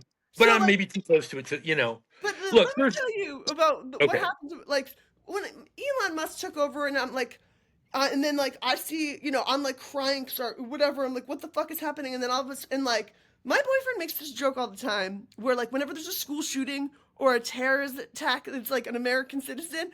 My boyfriend says, "Did you go to CD with that guy?" Like that's always the joke. It's like, "Oh, is he in your survivor community?" I'm like, Oh my god. there was recently the school shooting, and like there's a girl wearing a Cam FDM shirt that like when she was doing it, and you're like, "Oh, do you know that girl? She's part of your survivor community." Like that's the joke around my house. That's funny. So, like, when you like, I'm like crying about Musk like ruining everything, whatever. I see a post on Facebook that's like, "Hey guys, I just watched something last night that says Elon Musk is a survivor and he went to a school. Like, does anybody know this? Why are we not talking about this?" And I laughed at it and I was like, "Are you joking, girl?" And so Ben walks in from band practice and I'm like, "Ben, you are never gonna believe what I just read." Ben says to me, "What is Elon Musk? One of your people? He go to CEDU? Is he in the survivor community?" And I was like, "Shut the fuck up!" I was like running around. I was like, "How the fuck did you guess that?" And he's like, "It's fucking obvious. How the fuck? one of your fucking people. Here's the thing about Elon Musk. Okay, and I'm sorry. Okay, I know money doesn't erase everything and blah blah, fucking blah. Okay, but dude has definitely got the funds to buy himself a couple of therapists and not take it out on the rest of the world. Right. Like there's a line and it moves, sure. But I'm I not saying mean that we are all unfixable or irredeemable as adults if we don't turn into complete sociopaths. Do you know what I mean? Like, you and I are relatable human beings. We have moved. We keep changing. We change our minds. We're intelligent. We relate to people. We're not fucking sociopaths ruining people's lives on the internet the last fucking close to a decade. speak for yourself. I mean But what I wanted to tell you is that, Jonathan, so this is what I don't think you understand. So right when the program came out, everyone's adding each other or whatever, and I'm like, hey, everybody, these are my friends. This is Lathrop. This is Hannah Kay. This is Katie Mack. Like, these are all my people. All my CD people. Look, hey, I've made all these artists friends. Like, this is the Survivor community. I know the people that are in the program. You know what I mean? I found somewhere in Hannah Kay's pages something about the Breaking Code Silence lawsuit.com or whatever. And so I spend 3 hours of my life just reading that lawsuit, that like fucking, that page that Katie had, right? Then I go online. I'm like, hey, Hannah Kay and Katie Mack, can you guys save me some fucking time and tell me who the fuck I'm supposed to be friends with? Because I just had to read through fucking hours of some crap like website that says that you're suing Athena Colby for like trying to fucking copyright something, breaking code silence nonsense. Like, what is this? And they're like, oh, well, people are friends with certain people for certain reasons. I'm like, well, yeah, I just put Athena Colby in my documentary group as an admin. So can you guys just get together and tell me who I'm supposed to be friends with? And they just wrote, and Katie Mack just wrote, ooh, Athena. And that's all I was told. So for me, I was like, oh, well, I can't trust these people. These are the bad people, right? Athena Colby is the one person that the Paris Hilton Foundation gave $500K to a long time ago, and Katie has been suing her about it for fucking years. That's what this has all been about. oh So really? listen, so I when mean all this happened, and then a couple weeks later, I'm flying to California, and I got Rocky, and I was like, hey, Hannah Kay and Katie Mack, will you come be interviewed by me? And they wouldn't answer your fucking phone calls. Doesn't that explain why now? can I just I mean I don't like I don't fucking care. I know I'm you don't care. like I'm sorry, dude. I know you don't care. I know you don't I mean, care. like, I really like, and I've tried because But the thing you're is that important. You're Jonathan, in important this to case, me. I Yeah, want you're you to think important about to one me. thing. Think about Okay, one fine. thing. Okay. What is this like? Remember how many times have I called you and been like, "What do I do when a fucking police shows up and they want to take me to the mental ward?" Like, you know what I mean? Like, there's that thing about survivors where we would rather die than get reinstitutionalized in any way, Oh yeah, no, right? that's absolutely true. Absolutely true. That's what I'm trying to get to you. Girls have killed themselves because Katie Mack has called wellness checks on people. May I ask a series of questions? Yeah. Okay, so it would seem, I mean, from the outside looking in, that if the girls killed themselves in response to wellness checks, maybe the wellness checks were appropriate. I mean, because that's like a really. I mean, look, that's Think about it. Think you about what could you call. said. I know I am, but if you called in a wellness check on me right now, it would not affect my will to Right, live because one way or another. you're smarter than everybody else. But it's the whole thing of like what they'll do is they're like like there was a like when I made friends with Christian, it was because she saw that I was getting attacked, and she and when she told me about the girl that she specifically knows, that this girl Mandy, that her husband is willing to be in the documentary and talk to me because he knows for a fact that she killed herself because Katie Mack had sent authorities to take her to a hospital, and this has happened before. This is not I'm like so that's what I'm trying to tell you. Whoa. There is Yeah. there's a marked difference between a wellness check and involuntary institutionalization. Wellness check, police knock on your door or whoever, some health or safety official. You open the door. You go, yes. And they That is go, not how survivors deal with it, and I'm proof of that. okay, all you needed was to be told these are the things you say. Right. But nobody I does. am neither a threat to myself nor a threat to others. And unfortunately for you, it's not illegal to be crazy. Anything else? That's it. If you But haven't we been didn't. declared incompetent by a court, Right. that conversation is fucking over. Right. But Period. for Like a there's nothing else to survivor, say. look at Elijah Blue Almond, Cher's son. When I was going through the same stuff with my dad a year ago, that was happening to Cher's son. Is that Do I like need to like put up a web page and like drop you links to really it all over the should? internet You where this is absolutely all you should. have to say and they have to fuck off? You absolutely 100% should, because it's happening to Sean, not what's his name, not Sean, yeah, Sean, that was in the program. He's like the one kid that was like skateboarding. Sean, I never really watched okay, that so in its there was entirety. one cool guy in the program, and it's happening to him right now, and that's what, and I knew, and like he kept on putting like, I'm alive at this time, this is where I am. And he was doing it multiple times a day on Instagram and Facebook. Give me his phone number, like call him to prep him, and I will give him the same speech I gave you. I am neither a threat to myself nor a threat to anybody else. I am not armed, I'm and not suicidal. I'm not, I'm not like, suicidal. I'm not yeah. homicidal, and it's not illegal to be crazy. Yep. No, but So unless you yeah. have an order from a judge robbing me of my adulthood, fuck off. Right. Read I'm that. like, that's what I keep on telling him, because he keeps on posting, I'm alive, I'm here, sign of life. And he'll do it multiple times a day. And he's been doing it for like weeks. And I'm like, listen, Completely the unnecessary. only people that make you do this are not looking out for your best interest, because you sound crazy doing this, and they're making you do that on purpose.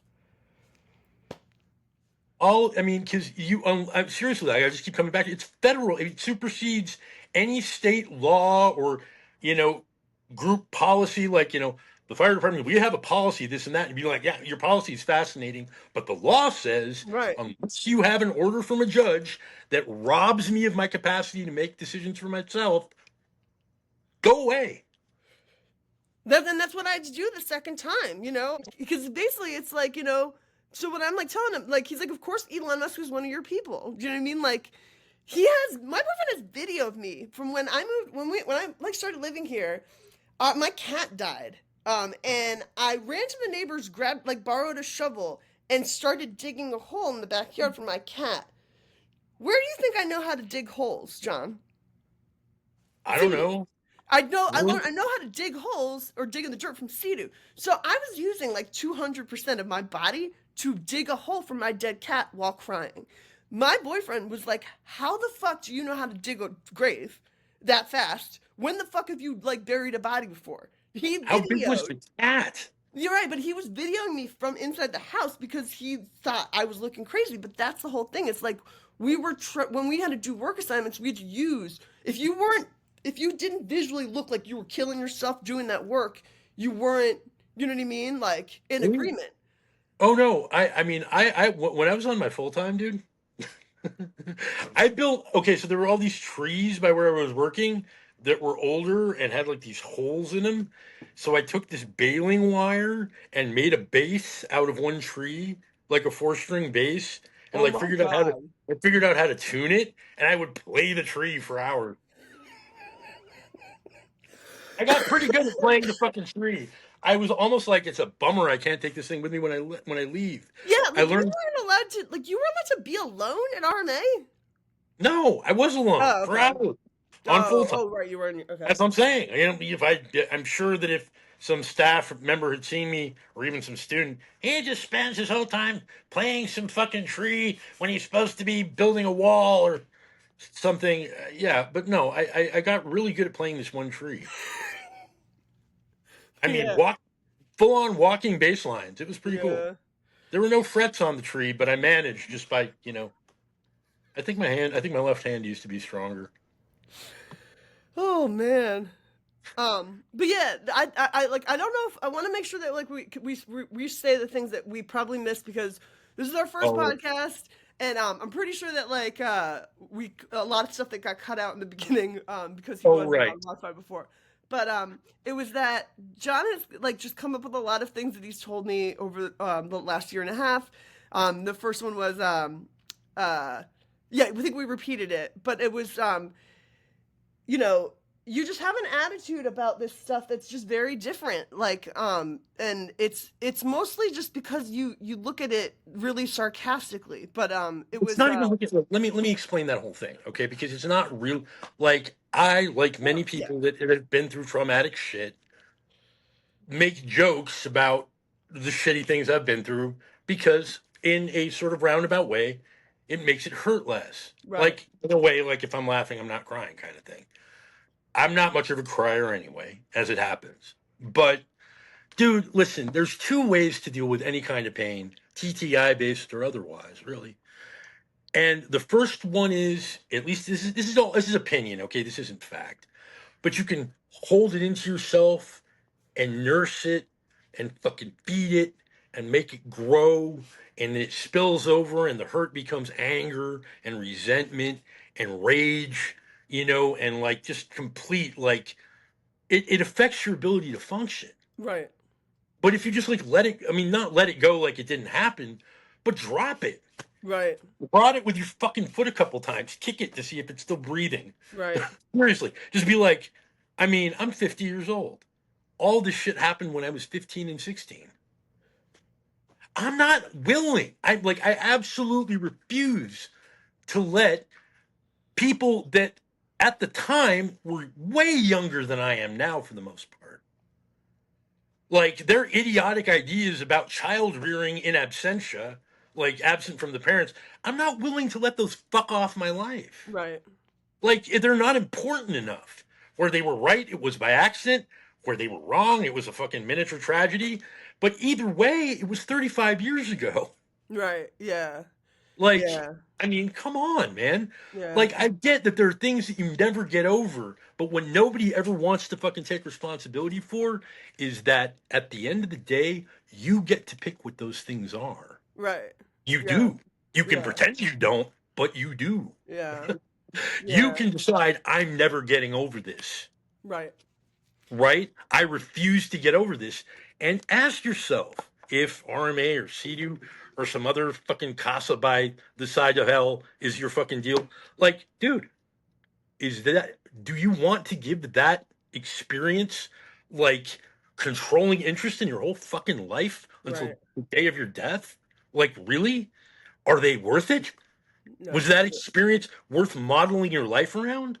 Fuck, no. Is it worth it? absolutely Is it not. also worth it? Like that's how every your whole bag. Like I've gotten so much criticism because I only want to make a documentary. They're like, "Well, you're gonna leave the community after this, so you're not really." I'm like, "What?" How do you Like, leave the community? Like, okay, like this is like the gender thing in a way. Like, the way I look at gender is I am a man. Therefore, everything I do is archetypically male. right? It doesn't matter if you If I wore a was into dress; you flower would still be a arranging and man's wearing dress because tutus, you're a man. yeah, if I would no, but if I was into flower arranging and wearing tutus, that would be things a man does because Right, I'm a man. Just like you're a survivor. Everything you do is therefore things a survivor does. right. Right? I mean, that's what's No, up. Like yeah, you're right. Yeah, you get to define it by doing it. You can't leave the survivor community. You are the survivor community. Well, one person in it, but you know what I mean. I'm not. That's. I don't know if you heard my podcast, but like in the end of the cult law, Casey was like, "So you're working with the survivor community?" I'm like, "No, I am not. I'm not working with the survivor community whatsoever." No, but everything. Listen, you survived it, right? Yeah, but the worst part of surviving was surviving the survivor fucking community. That remind yeah. That one of my favorite bumper stickers of all times is Jesus save me from your followers. Yes. It's a little the same. I mean, look, and I mean, dude, like honestly, I want every fucking buddy out there, survivor or not, to live their best life Right. and have as Yeah. much happiness, I do get as much too. happiness as you can, man. Like I got nothing. I'm not willing. Like you're infinitely more willing than me to like go. around picking enemies based on I'm not picking ideology. enemies. I'm trying to help people that need help, and that's the part you still don't get. No. I totally get that. We just have different styles. Basically, Um, John, I can't stop the troubled teen industry, but what I can stop is the mess of this community because I was outside enough to fucking see it and, only be a Sorry, part of it for a small sweetheart. amount of time. You can't even stop that. Okay, That's what let's nobody call a else thinks spade a I can spade. too. They're like, you can't People, stop Katie Mack. I'm like, I'm gonna you, try. you can't stop anything. Well, no, Okay, because the whole I so love you, but something I that Ann mean, Peterson told me was she was like because what happened was so I saw Janja Lalich. You know who she is? Janja Lalich is like a cult expert, right? And she that's just. Oh yeah, posted. you told me about this shit. So let me Yeah, say it though. So Janja posted something about like the MAGA, like the MAGA cult people, or whatever.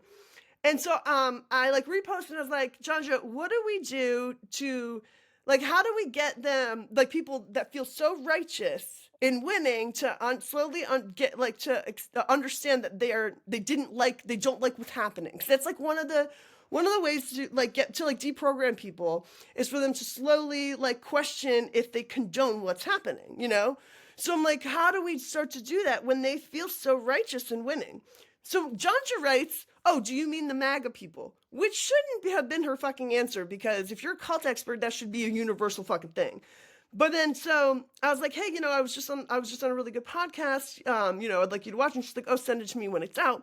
So I just privately messaged her because I've never talked to her before. And I said, I was like, hey, there's a couple things I want to tell you, but the first one is, do you know that like Elon Musk went to this place called Veld School? And she said, no.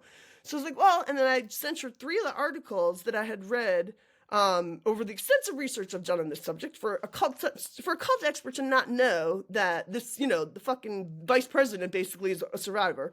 I was like, and then I was like, based on the last year of my life, what I've learned is that, if a survivor is a fucking, narcissist, they probably should not be running things because that's, I'm like, I was able to see the Katie. I'm like, do you know about a lot of the drama in the survivor community? She said, I know a lot of things.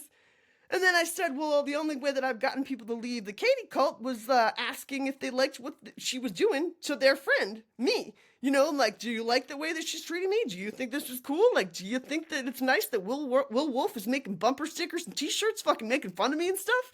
And that's how man. I got that girl to leave. And then fucking Athena Colby, or not Athena Colby, then John Jalala said to me, please stop sending me these things. It's disruptive. And I was like, I felt like I was a fucking dog that got kicked in the balls by a bigger breed of dog to tell me that I can't be like playing in the same sandbox. You know what I mean? I was like, what the fuck disruptive? Like, what does that mean?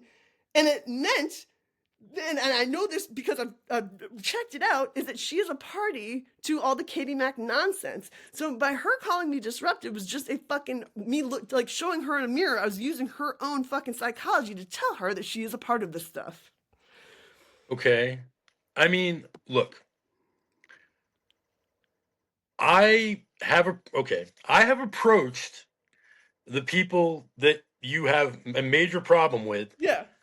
on a very different level than the level, in the way that you have approached them.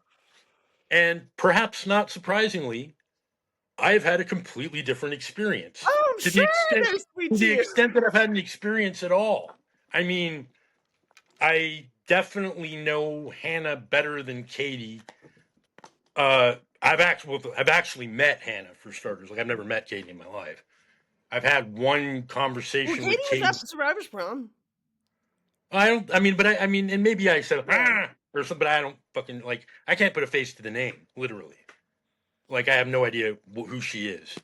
Like if you put me in a room with like five, 7 blonde You girls would probably and no. asked me She's to like pick out which one strawberry was blonde Katie, hair. Yeah. okay, I would be completely unable to pick her out. That's all I'm saying.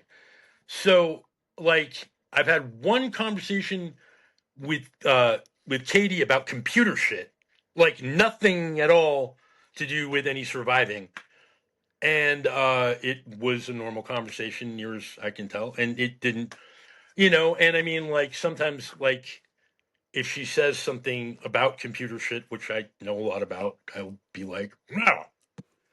but that's it. Like, I guess what I'm saying is like, I am pretty sure, like, I don't have many friends, but I'm pretty sure that if I went through like the doings or undoings of all my friends, yourself included, and started going, I agree with this, I don't agree with that, that seems cruel to me, that seems fucked up, that seems smart, that seems dumb, whatever, I could amass a laundry list on virtually, I mean, we're all, like everybody that's been through this experience, wherever they went through it, is a deeply flawed human being, Right. motivated by forces infinitely greater than themselves that at best they partially understand, I man. get what you're saying, but Okay, yeah, so but they like, don't have many websites of all the times that they've sued women so that they lose children custody of their children, or like all, like spending thousands of dollars in yeah. She's, I hey, mean, no, look, hey, look, this is the internet, so I mean, I'm not going to go like all out about every fucked up thing I've ever done. no, But I can, no, but I no. mean, like, but I can know, I do. I've look, I've done some It's not that we're legitimately. not flawed people, John. It's like like of course we are all fucked up flawed people. Do you know what I mean? But like her whole thing is that like she sues people for talking bad about her because she has said this episode that this is her job to be the voice of the survivor community for the rest of her life. Okay, well, check it out. I mean, and this is, if somebody told me that they were going to be my voice for the rest of their life, I would laugh at them. I'm pretty good at being my own voice, man. I don't need No, anybody to do you that are for me. very good. You know, like Which I is don't need why, the help. And in which is fact, why I reject it out of hand. And how I many times have encourage you heard them say? How many times have you heard them say that I can't speak for the survivor community? Because you what I, also don't realize that like Katie Mack like hides a lot of posts that she does so that you don't see it. But yeah. okay. I mean, I'm honored to be singled out for this hiding. I don't. I mean, like, okay, like if in fact this hiding is taking place, thank you for thinking of me. Like, you know, like my opinion matters to you, and that amazes me. Like, okay, like I mean, It's like truly, like yeah. I've done some really fucked up things to some people that, in the final analysis, looking back on it, were fucking innocent or not Right. innocent, like in their totality, but undeserving of the like heinous shit I did to them. Yeah. And I did it because I was insecure, or I was angry, or I was fucking bitter, or I just fucking wanted to piss all over their good time. And that's Right. why I did it. And I don't really think of myself as a bad person. Oh no, because I you mean, I may moved be, on but and I you don't see, realize that you I don't, fucked up. You're yeah, recognizing. You're taking responsibility. You've changed. You've like been like, oh, I did something fucked up. That was fucked up. I'm recognizing it. That is not what that's not what a narcissist is capable of. okay, And that's but here's the thing I'm going to ask you. Like, there are people that, when they're confronted with something fucked up they did publicly, okay, they double down. And that's oh, like it's almost like they don't think about it. They're just like, I'm gonna double down on this shit. I'm not admitting my flaws to this bitch or and that that's bitch been or going whoever. on for like 8 years. Okay. Yeah, okay. So, but then there are people, those same people, if you confront them privately and go, all things being equal, is that how you wish that had turned out? And they'll Yeah, say, I'm not stupid enough to talk to Katie Mack about that, but maybe you could ask her. I Because don't, I that's the mean, whole look, thing is like it's one of the things I posted was that like, I was like, just so you know that like every survivor of the troubled teen industry that like when they found out that I was institutionalized against my will over a year ago, they still think that's Katie Mack. And then I put in caps, tell Katie that to look up fucking who Belle Gibson is and who fucking Teal Swan are, because I am only making the documentary that is presented to me. So if she wants me to make a documentary about how she's fucking basically a fake influencer that ruins people's lives, or a cult or whatever, but you know what I mean, like either knock it off and stop ruining people's lives, or that's what this documentary is about. I'm going to give you 50 cents worth of unsolicited advice again. If I were you, and I am not, but if I were, I would confine the scope of my documentary to Sea-Doo education. No, no. Okay. And the I, reason let me finish, okay. then you can say why not. The reason I would do that is because of all these subjects and sub subjects and, you know, different roads and detours and shit. It is the one that you know for fact, or at least your fact, because you were there Right. and you know it's not theory. But that's the whole Nobody can thing, is that nobody can Sea-Doo dispute. is that the reason why. So the whole thing was that when I started the documentaries, because when I spoke to Jordan the first time, Sea-Doo was still around. Is that Sea-Doo was Oh, in WAS. Is that I could smell it. There was still Sea-Doo around. So that's the whole thing, is that like they don't like Sea-Doo. That's what the TTI has. Like Sea-Doo fucking made the TTI. Like there was a couple of different ones. Like I don't plan on extensively talking about what happened at like the Seed and all the other ones that aren't specifically Sea-Doo, but I well, want to because talk about how Sea-Doo, where it started, all the other ones how they started, and then where Sea-Doo spread, where the profits went to, like how we were the sure, model home for the rest of the schools to exist in the first place, and to right. tie it all together. It's a Sea-Doo documentary, but it's about that like I'm in the Sea-Doo commercial, Jonathan. Oh, that's terrible. I'm There's so a sorry. there's a commercial on YouTube that like I'm in it twice. Oh And no. then it like you see me, I'm like somebody's kicking like we're playing like kickball and I'm wearing like a blue top and white pants, and, like my hair's all frizzy, and then like you see me again, I'm like in the dining hall during Christmas, and I'm tickling my friend Jennifer, and then there's Danielle Hagin is on the other side, and I don't think she's alive anymore, and then my friend Jackie, who I graduated with, and another girl, like we're all sitting next to each other, and on the other side of the booth is Simon, who they built the middle school for because he was 10 years old when he got to Sea-Doo. Oh no. And I And found him. I found him, and you know why I found him is because I found that motherfucker that Jenna Bullis still talks to, this guy David Saffron, who went to Sea-Doo in like 99 or 2000. And he paints himself like he's some sort of punk rock legend of Chicago that got plucked of his prime and sent to Sea-Doo for fucking it like a year. And he's a fucking loser piece of shit. But he made a Breaking Code Silence TV trailer with all my friends' fucking faces in it. He oh, used weird. the fucking footage of the Like entire stills from the Sea-Doo. commercial. And it's still on. It's still on YouTube right now. And people are reposting it now. And I'm not even saying anything about it because it helps the documentaries. You know what I mean? Yeah, this is part of it. But I am not fucking dealing with that motherfucker. Because also, at the end of the Breaking Code Silence TV trailer, there's a shot of Simon. There's a shot. It says Breaking Code Silence. It's my friend Simon looking all sad. Simon doesn't remember Sea-Doo bad, Jonathan. Gnarly. He doesn't remember Sea-Doo was bad. He was there for like 5 years, Oh my and god. he remembers nothing bad. The only thing he remembers is the farm, and he remembers like the kids put on Beauty and the Beast once. And so he's like, oh, I just remember Beauty and the Beast, and like he'll call me on his lunch break all the time just to say hi. I've talked to him 50 times since I found him. And I found him because I was like, David Saffron, take Simon out of your closing shot for your bullshit Breaking Code Silence TV fucking trailer. That motherfucker does not remember Sea-Doo as a bad way. And you do not get to exploit somebody that I didn't even think I thought he was dead. I was like, there's no way that he's alive. You know what I mean? Like, there's no way he's a survivor. And I found him, and I was like, we called, I was like, Simon, I can't believe you're alive. Like, are you okay? And he's like, yeah, hi. And like, I don't even know, he doesn't remember me.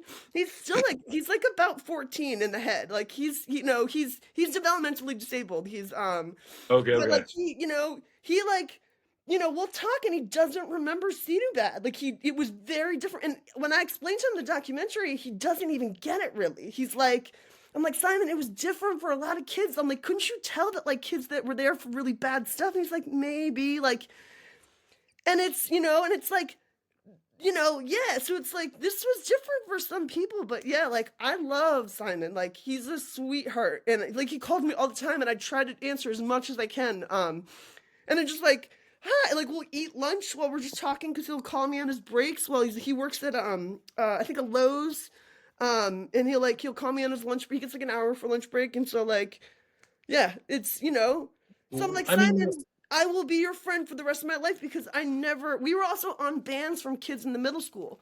So all Right. I did was I just saw him from afar for 2.5 years, never got to speak to him, and wondered where the fuck he went my whole life.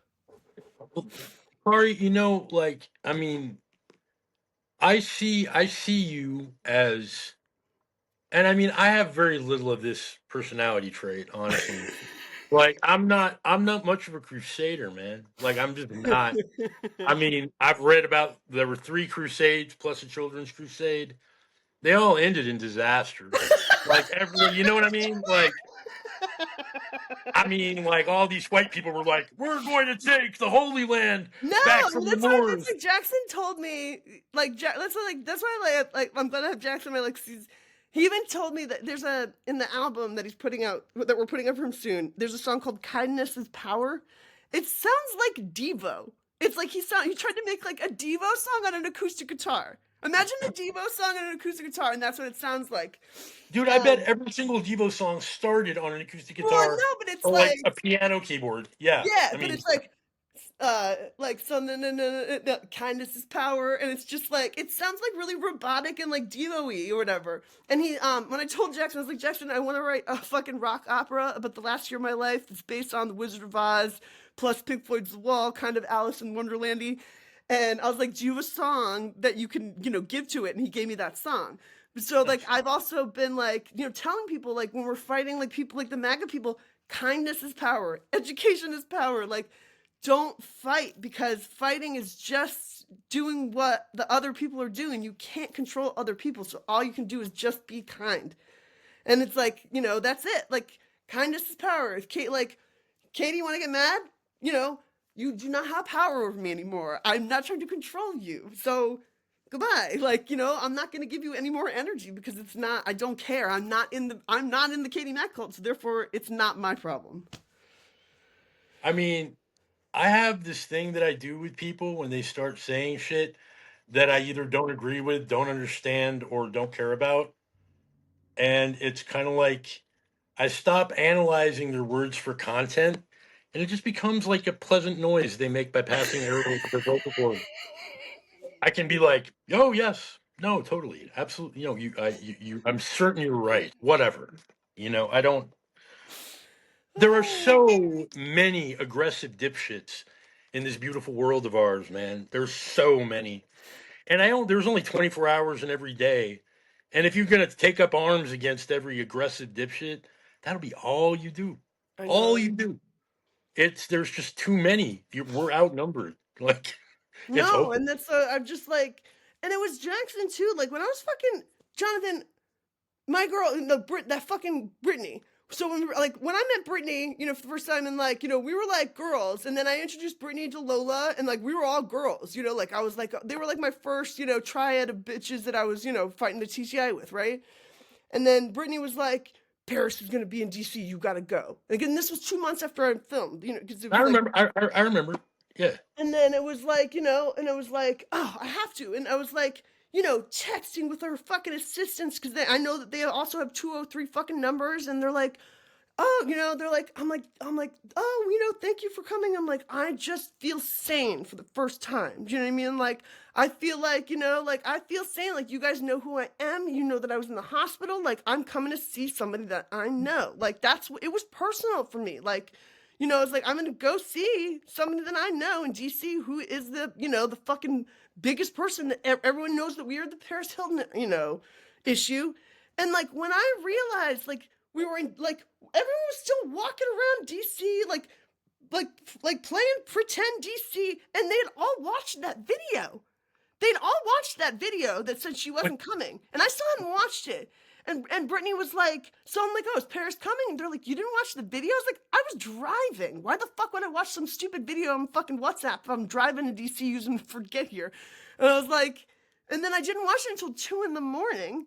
And then I remember you called me right after you watched it. You were flipping the fuck I was out. like, I was on Facebook. Somebody from CEDU fucking text me right the fuck now because I don't know what the fuck I'm gonna do. Like, what the fuck do I do? And then Jackson was the first person to text me, and he's like, Bun, what's happening? I'm like, Paris isn't here. And he was like, are you kidding me? I was like, no. she's not here. Like, she just had 150 fucking people spend their own money, ask their husbands and like parents probably, and like there's people brought their spouses, like people like were like dressed up to the nines because they knew a celebrity was going to be in their midst. That's what really killed me, is that like seeing that people like gotten their makeup done and bought new outfits, like everybody looked perfect, camera ready, because we were going to be Paris Hilton's fucking midst, and then nobody said anything. Can I just say something? Okay. I mean, I haven't been there at every like turn of your life or whatever. But I mean, you've been around famous people before, right? Yeah, I know how to dress Okay. normally. Yeah. And honestly, like, I mean, kind of on you. Well, I mean, not. You have 3 words about Paris Hilton that I think are important to bear in mind in this order: shameless self promotion. I mean, literally, I mean, emphasis on shameless, Right. honestly. Right. Like, I mean, dude, if you went into that, like even if she had showed up, if you expected it to be about anything besides Paris, based on other Well, behavior that's the whole that thing, you've observed. is that we didn't care, because we of course we wanted her to be on TV. We just wanted to be in the background. That was all it, that, because it's like what people don't realize is that those pictures on Facebook where Paris Hilton is standing with the survivor, that's like Green screen. Green screen. no, but that's like therapy. That's a recognition. Is it? That's not a selfie. That's not a fucking. That's like, hey, mom and dad, I'm also her. Do you know what I mean? Everyone believes Paris. You got to start believing me too, because she let her picture be taken with me because I'm just like her. I'm And not that's trying the to whole hurt your, thing, is I'm that not people don't trying I'm not understand. trying to hurt I'm not trying to hurt your feelings, man. That's stupid. I'm not. Like that's not my motivation. But that sounds like a fucking you problem. It's Okay. not. Because It's what that bitch, so many I people hate to tell bring up the me. lingo, but That's that what bitch so many is people tell me. self-serving, and surfacey as fuck. I And you were know. not. And I you were know, but not. you're not a And you white were not. woman, John. Okay. All right. I mean, she looks kind of like a full-size poodle that like became bipedal and put on like a mini skirt. It's weird. No, you don't get it, because I don't. you're not a fucking sheep, and that's the whole thing, is that you're different, and it's just you know that though. Yeah, I give a squeaky fuck about anything Paris Hilton has ever done, up to and including. I mean, I heard she's a terrible DJ. Um, like I don't know. I think she tried to write a book because I saw it on Audible. I don't know if she read it or not. Hell, I don't even know if she can read. I I'm know. not. I'm not.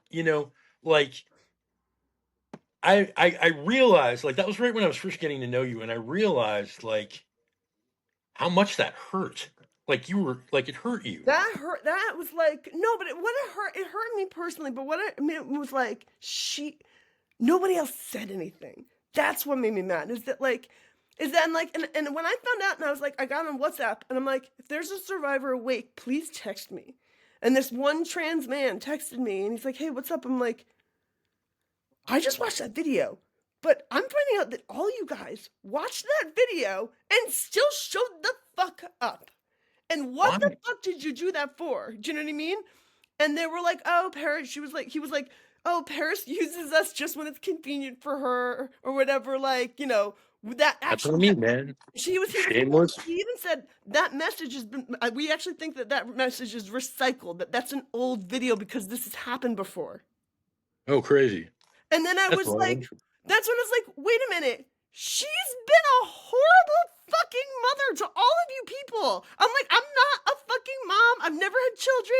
I'm not trying to say that like I want to be Paris Hilton, but I'm at least a human being. I'm fucking furious, and I'm going to say something. And I'm like, I'm like, it's okay if I'm like, will you stand by me if I say something against this? And he's like, I think that's fantastic. You know what I mean? And I was like, that's all I could do. You know what I mean? Because I was like, I'm not going to be a part of this because this is disgusting. Can I offer you some advice for the future? Whenever feasible, do no one's bidding. No, Right? no. And Like no he's on my one's. team. I talk to him all the time. Like, No, and no, he's no, no. I'm not yeah. talking about dude. I'm not talking about dude. I'm talking about like do no one's bidding. Like if you come to a similar conclusion as someone else using your own brain and it leads you to do something similar to what they're doing, fine. But don't let anybody, especially in this sort of like generally unbalanced, deranged community that we're a part of, don't do what anybody tells you to do. Don't show up anywhere based on somebody going, be here at this time and we're going to fight the power together. No, bitch, we're not. Well, no, because Okay. it was like people had to apply to even go to get approved to be on the DC trip. That's funny. Yeah, it was like they put out a word on Reddit. Caroline Cole put on Reddit that like 1111, Paris film production company, wanted 25 special survivors to get to be stand by her for a protest, for a press conference, and to be on C-SPAN for her Sicka bill. So you had to. Have you actually read Sicka? Have you read it? Yes, The I've read a bill? couple different versions of it. Yeah. Okay, but the version that Well, hold on, passed? let me finish. Let me finish. But so you had to go and you to say your breaking code silence statement, basically, and you'd fill out this whole thing to get approved. And it was even like, "How are you feeling today? Very sad, very happy." And because they don't want sad people there or whatever. So you had to get approved to be the one of the special 25 hand selected people. So then when I got the approval, and then they're like, okay, you have to join WhatsApp and be in this group, whatever. So everyone had to download WhatsApp. All I did after I screamed "fuck Paris Hilton" in the phone and didn't go to DCC was save every number in my phone and put DC in the end. I have a whole bunch of fucking numbers I didn't even realize I had, because and so I joined WhatsApp, and there was like it was like all of a sudden I was like, wait a minute, there's like 100, 125, 150 people. Like I thought there was supposed to be 25 people, right? And then we got there, and then, yeah, there was like a lot of people that weren't even in the WhatsApp groups. So it was like, wait a minute, this wasn't a closed call audition in the first place. This like anybody could have come, and that's Who not what they in made their it look like. right fucking mind, no offense, auditions for a protest? Come We on, just man. signed press releases, Jonathan. No, you didn't have to do We had anything. to no, we had But to you when did it before we anyway. got right because I was gonna hire a fucking film crew. So I was like, I'm going to DC. I was like, I was trying to hire a film crew, but then I saw in WhatsApp that we had to go. That she's like, oh, Paris wants everybody to sign the press release so maybe she could use the footage for something for 1111 could use it for something. So everybody then had to go and sign something that says that our faces and likenesses could be used by 1111.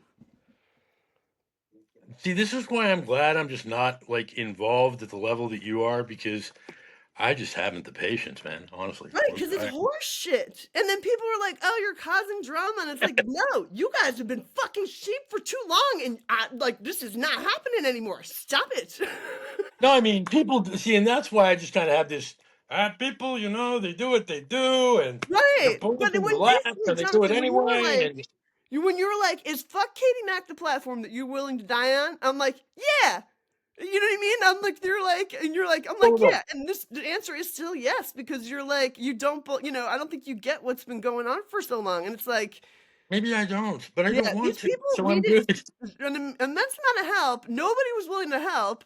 And yeah, I mean, yeah, it's because it's also like this isn't the Paris Foundation isn't like hero worship. I had a recovered fucking memory. I was like crying in my kitchen when I remember that I ran her pit restriction.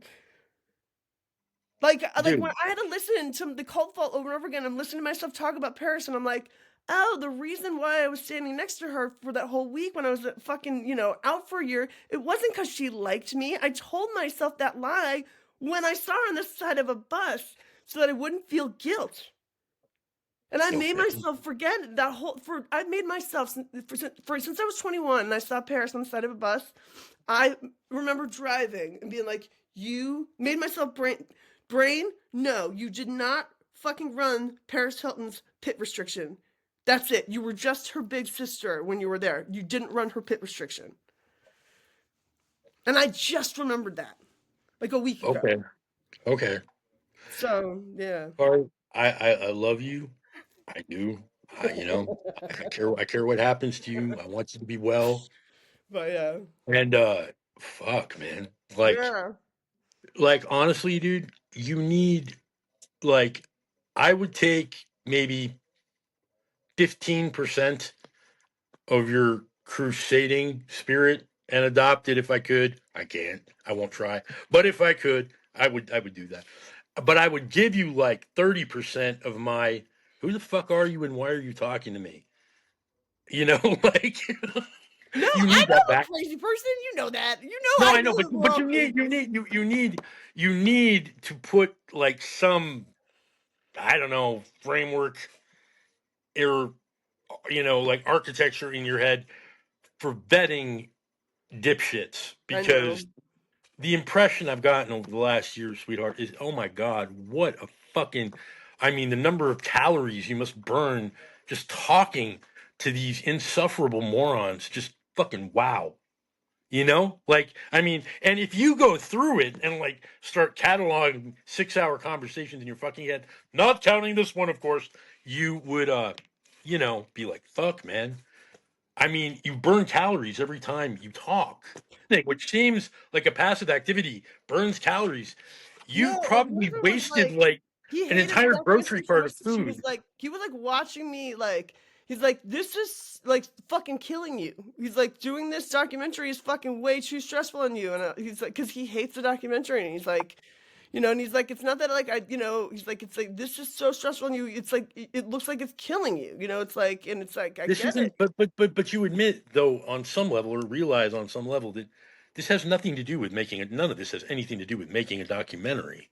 Well, because the whole thing is that we don't know the ending yet. Like I'm just now figuring out that the remember There the is blue no ball end. energy. Like There is, we're- when we're all dead, no, it's when that the whole everybody. thing is that it's the MK Ultra aspect of it.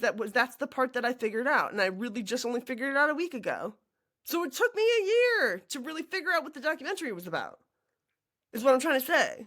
You got to understand. I talked to Zach at some length, man, and he basically, okay. The MK Ultra thing, as you put it, it's not like MK Ultra was like the government was actually involved in like doing this to us. There are aspects and what would you call it? Techniques. That's the word. Yep. There are techniques that that MK Ultra experiments and our emotional growth curriculum have in common. Right.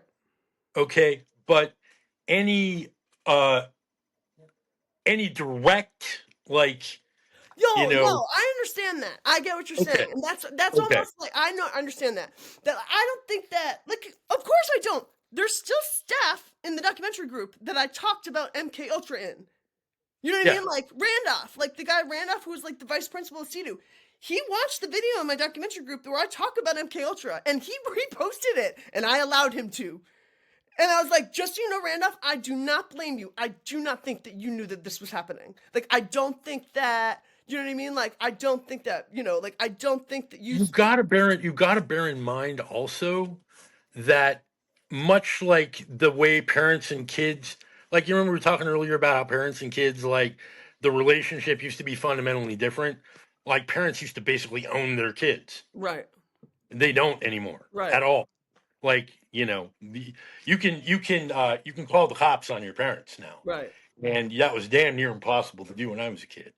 Oh, But no, here's I the know thing. that. Yeah, I but called, my mom beat me, and I used to have to go, my dad had to find me a doctor in walkable distance of my mom's house so that like I could go and show physical evidence of my mom beating me to show the police because when I would just go to the police and say my mom beat me, they would bring me back home and they'd say, "Oh, your right, daughter says that you beat her," and she would look at me like she's going to kill me, and then I was brought back in and beat again, and that would happen right, so many times. And then my right. dad finally figured out that my mom was beating me, and so we had to get But a it's the same thing. therapist and a doctor in walking distance of my mom's house so that I could get on my. And it took my dad 7 years to get custody of me. And then a Yeah. year later, he sent me to CEDU. So, That's how it used to be. But my point about that, and the whole government, like, interrogation, government mind, like, manipulation techniques, is that there was a time when CIA brainwashing techniques being used on recalcitrant children was Was viewed as a, on balance, good thing. right. I understand. Yeah, Okay.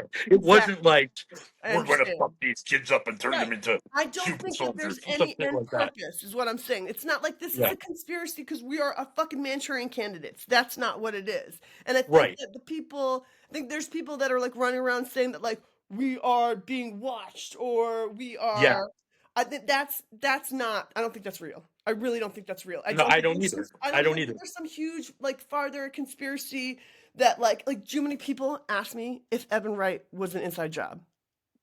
What?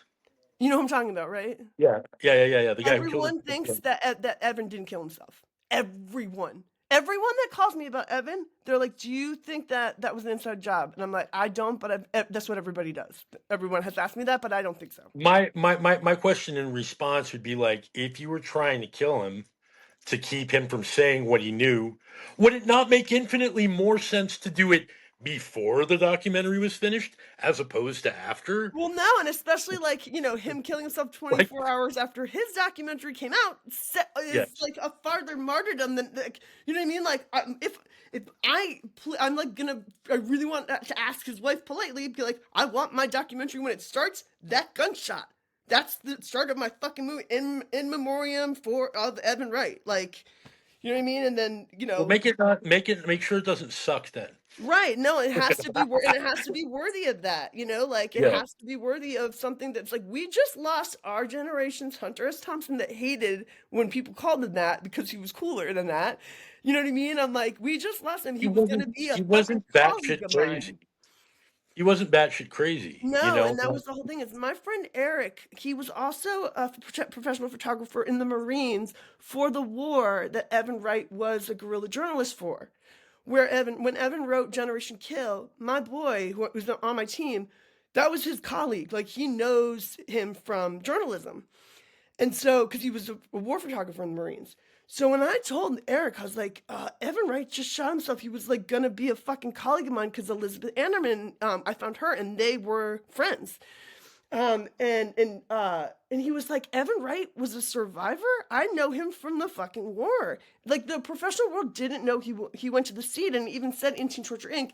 that his book was like seed, like the seed of memoir, like that, and because it hasn't come out, his book hasn't come out yet. Oh, really? Okay. Is he So the going whole thing to? is, the professional world didn't know he was a survivor.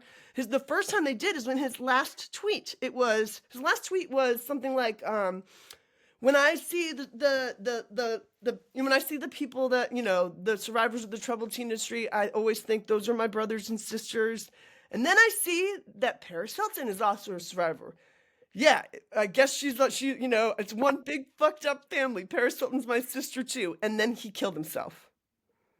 Well, So it's I like, mean, yeah, the way I took that like was like he was I mean, he was like, I said my piece, I'm miserable and I'm done. yeah, that's what I did too. That's what I was like. Well, I can die now. That's what I I said said it what I all had to now. That say. was it. Yeah. Yeah. I said what I had to say. This sucks. I'm over it. So I just And really hope his book comes out because like that's the whole thing is we don't know if his book is coming out.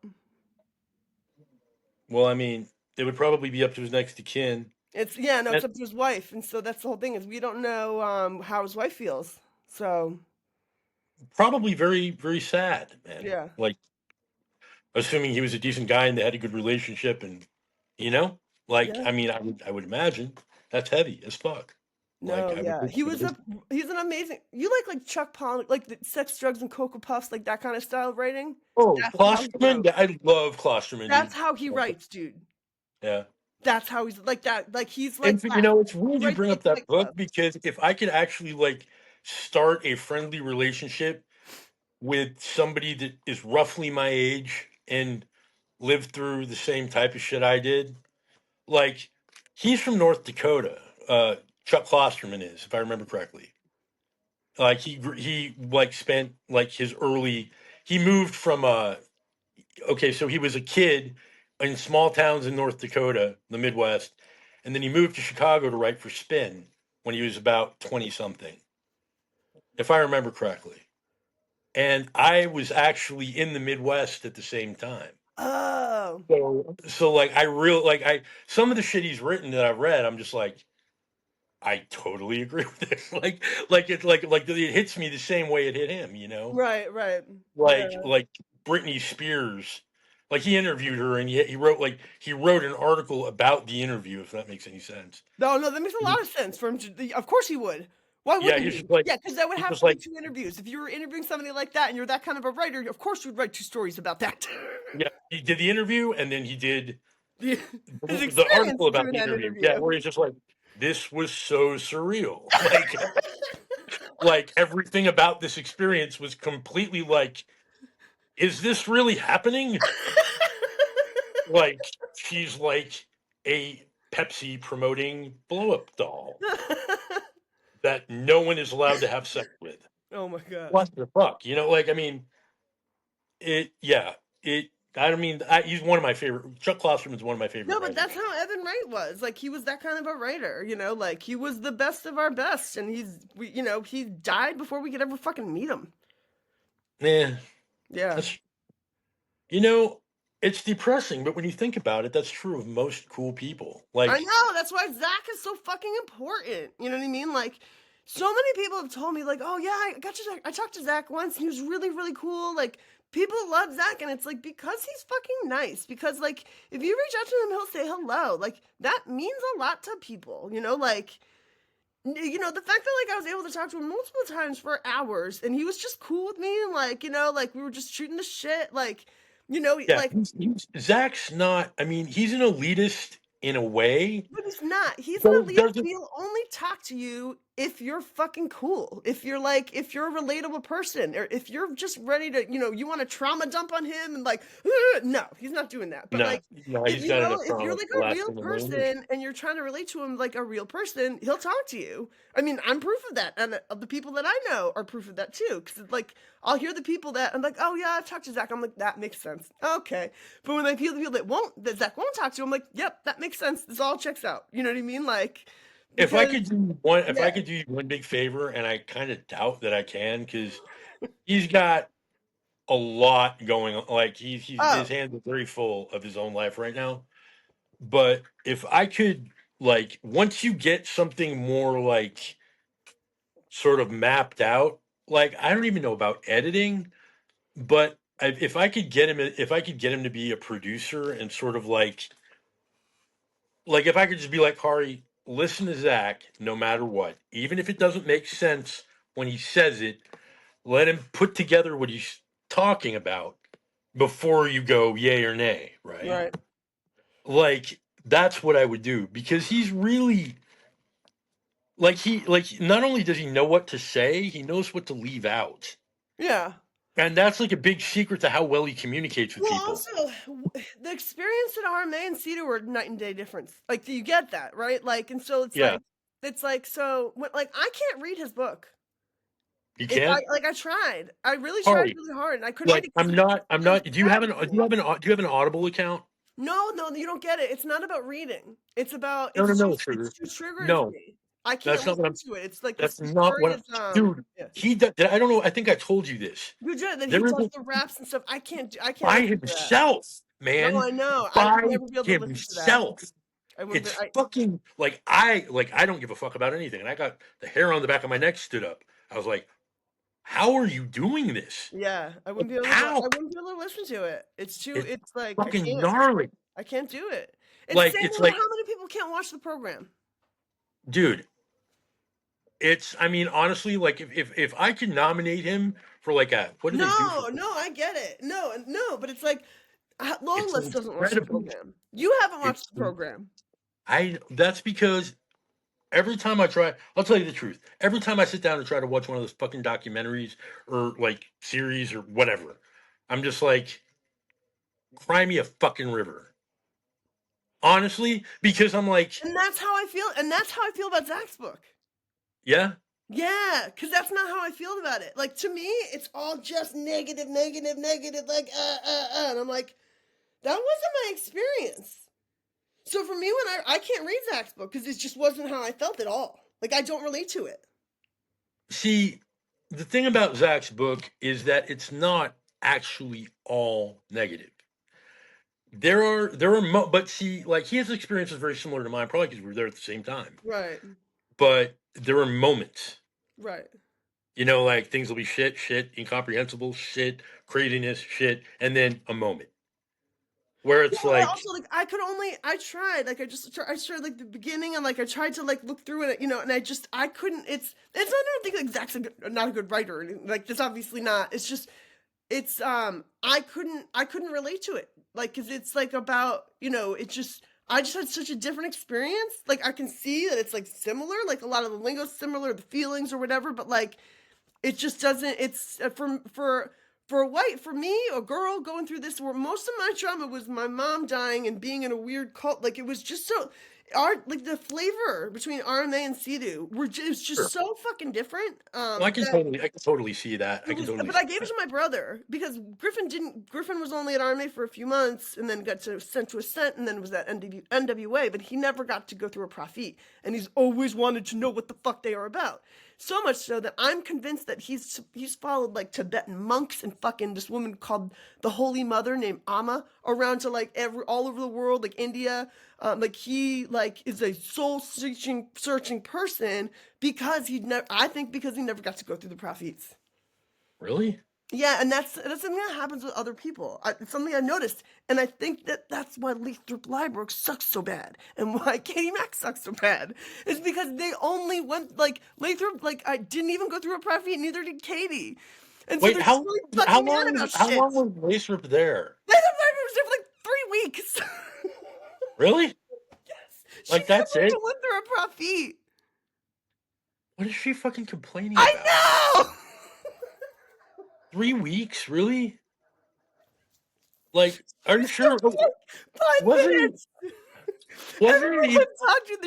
They're like, what the fuck is up with Lathrop Liebrook? She was there for 2 weeks and she didn't talk to anybody. She sucked. Like, I don't know. Dude, I mean, I you know, I have this sort of belief that everybody's pain is the same, right? I mean, it is, Yeah, I know. And I'm but like, yeah. I feel differently like, about some stuff. And then everyone's like, no, Kari's wrong. Kari's indoctrinated. Kari can't speak for the survivors. I'm like, well, I'm still gonna do it. So however you treat me is how I'm gonna fucking paint the picture of how the adult survivors of the troubled teen industry act now. So keep at it.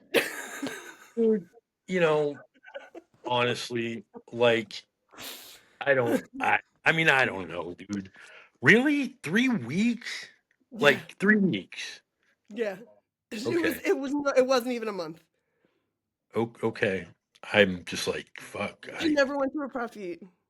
Like, I've been in Same thing with jail. Katie. Same thing with I've been Katie. I've been to jail more times than I can Katie count. did go to a CEDU school. Katie went to like she went to like a CEDU, one of the CEDUs, and then Ascent, and then Provo. Or no, she went to like and then got sent back to CEDU and then aged out. And she never went through a prophet. How? She was only there for like 2 or 3 months. Katie Oh, Katie Mack was okay. only in the TTI for like 2.5 months, and then turned 18. Oh, cool. Lucky her. I mean, Right. like, And Lathrop Liebrook was there for fucking 3 weeks and has made it her life's mission to never shut the fuck up. I know. I'm like, dude, like, if it was only 3 weeks, I would be like, Yes. oh yeah. I'd be like, oh yeah, that happened. Right.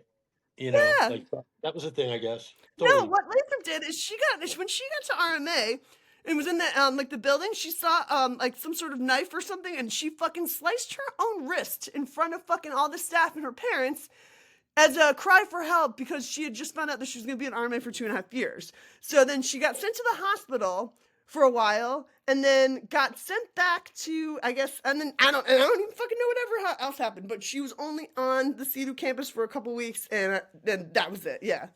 Was it CEDU or RMA? I think it was RMA. It wasn't. She didn't go to my school. She went to your school. Yeah. Okay. Because I'm like, okay, yeah. I mean, fuck, dude. Yeah. Like, honestly, why would you? I don't know. Like, I mean, she acts like And that's it's the like the whole thing, worst. is that she did no wrong. That like when she got to CEDU, her slicing, she was never suicidal before she got to RMA. So of course it's RMA's fault that as soon as she got there and she saw something sharp and she sliced her own wrist, that was RMA's fault. okay, that's weird. I mean, I Yep. guess like in a world where nothing It's is. in her Breaking Code Silence video on YouTube. Look Oh, up Lather Blybrook Breaking Code Silence. She talks all about it. you know what I've never watched ever? A Breaking Code Silence video? Correct. Yeah! There you Like go! never have I, There's never will one. I. There's one that's really good that I found. It's this guy named Sky Emerson. And Okay. his there's if you ever want to there's only one good Breaking Code Silence video, and it's his name is Sky Emerson. And he talks just about like like clinically. He went to a Catherine Freer school and like a wilderness program. He's about our age. But he's just sitting there and he's like, he's like, this is, I went to these places, whatever, and this is what happened to me afterwards. I went through psychosis, I went through all this stuff, and I know that it's all because of this and this, but it was like, it's like maybe like 8 minutes long or something, but it's like, he's like, and at the end, he's like, I've tried to make this video a whole bunch of times. Hopefully this helps people.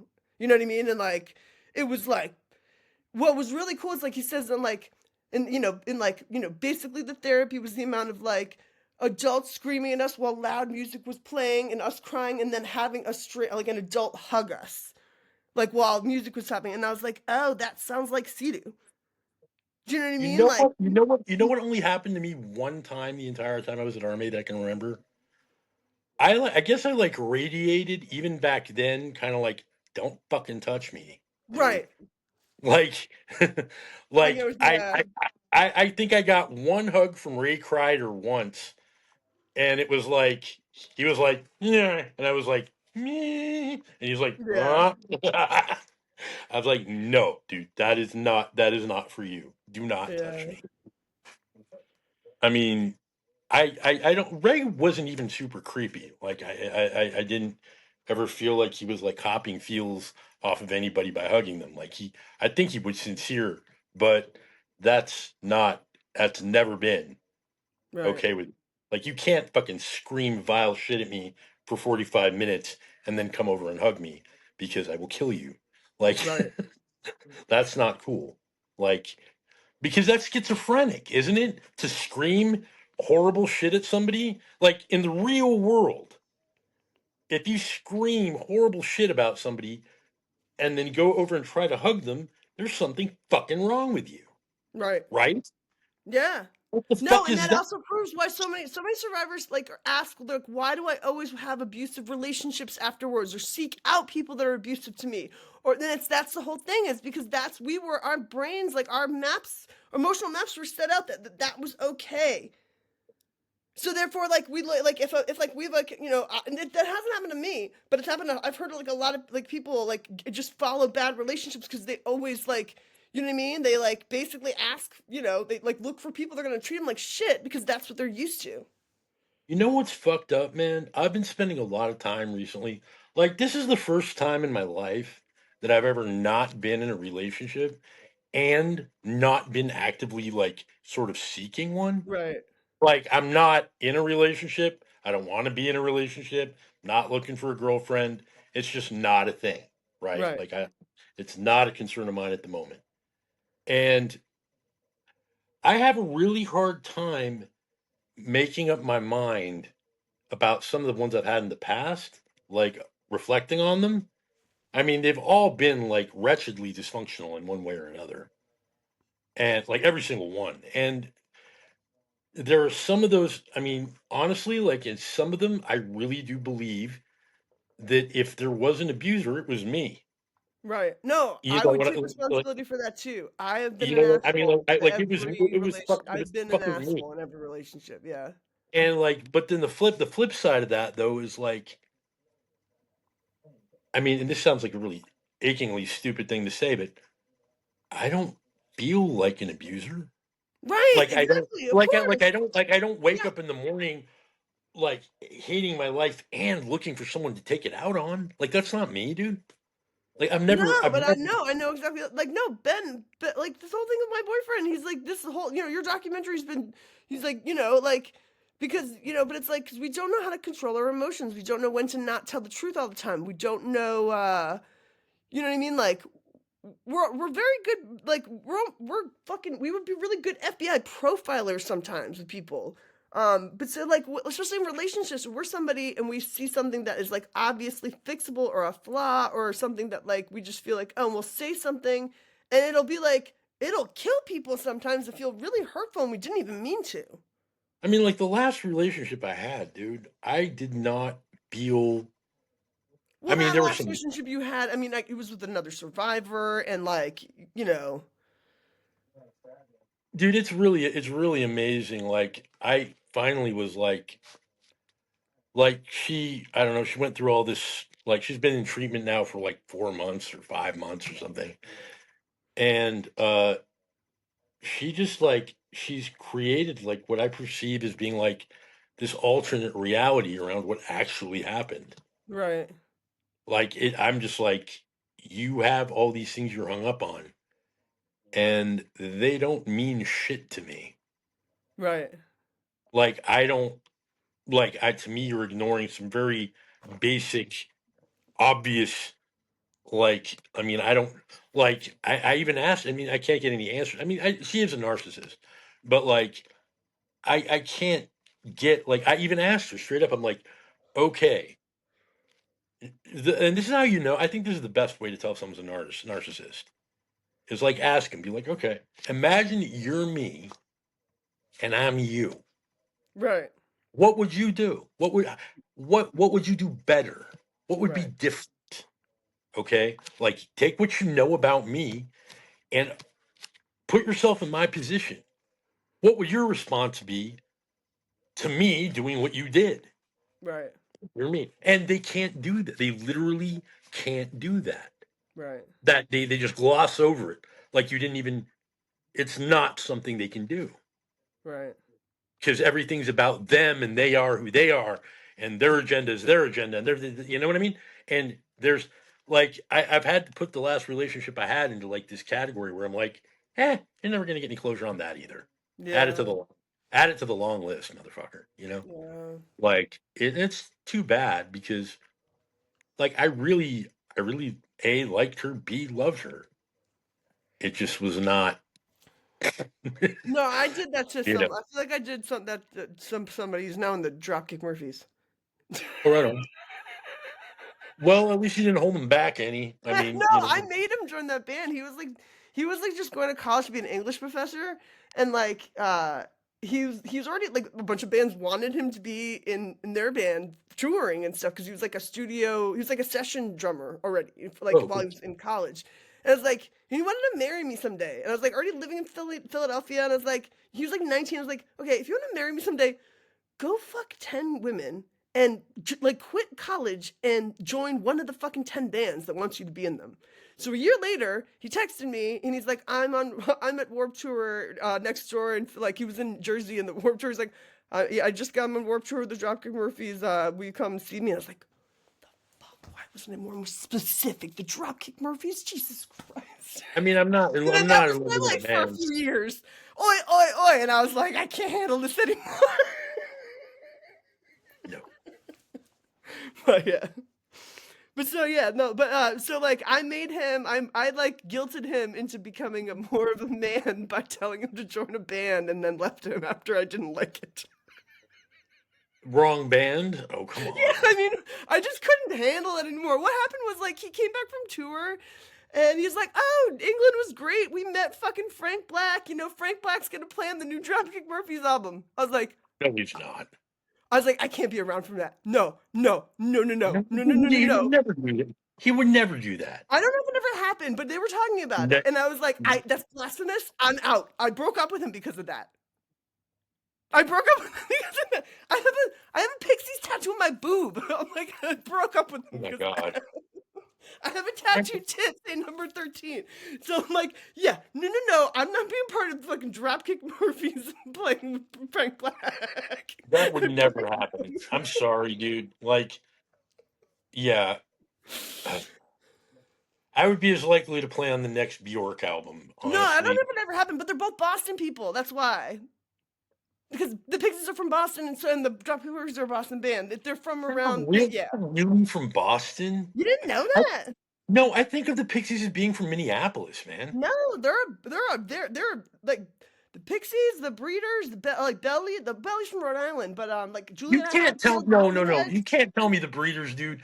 I used to serve coffee to the Deal sisters every morning in St. Paul, man. They lived across the street Oh, well, while yeah, the Ohio, Breeders were a Ohio. band. Yeah, yeah, yeah. Oh, so that's why you think it's in Ohio. Yeah, no, but yeah. No, Minneapolis. Like, well, the Twin Cities, whatever. Oh, right. Oh, okay. No, but Frank Black is from Boston. Okay. But I know that the He's from Breeders rehearsed. UMass. What?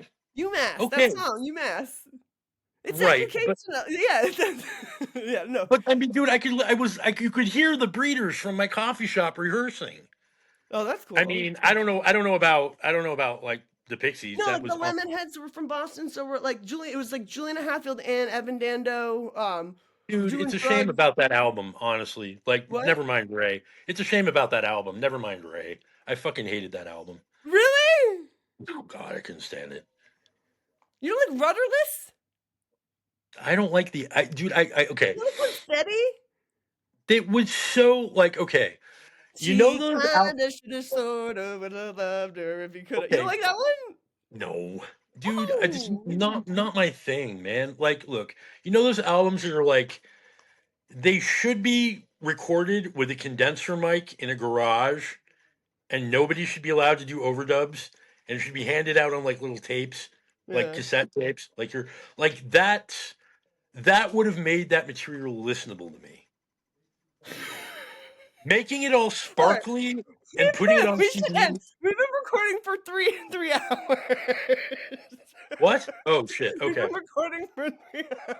Well, edit out the dumb parts. No, I They're know, but, laughing.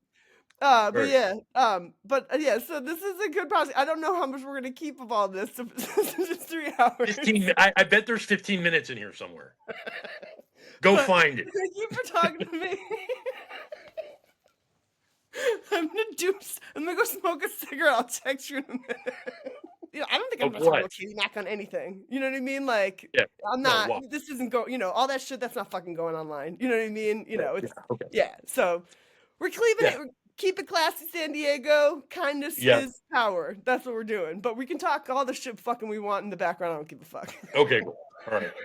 I mean, fuck Evan Dando and the Lemonheads, but The best shit you said. Has Evan Dando found the time to kill himself yet?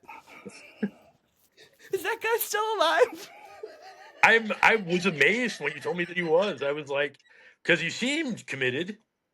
I've You know, had so based on many interactions with him. I've had so many interactions with that guy. So many. I don't know how many. okay. Well, if you ever talk to him again, mention that exchange. No, he's Like, like boys with a bunch of my friends now. Yeah, like we've a bunch of mutual friends. there's a guy in San Diego. Your name came up, and he was like, "Is he dead yet?" No, my like two of my good friends, Joe Burns and Pat Higgins, they like work for him sometimes, and also are like his best friend, and yeah, like so yeah. Yeah, so, Okay. yeah, it's just some funny shit. Better them than Jackson me. also knows him too for some reason, so. But yeah. All right, I love you, dude. I'll talk to you I soon. love you too. I'll see you later. Bye.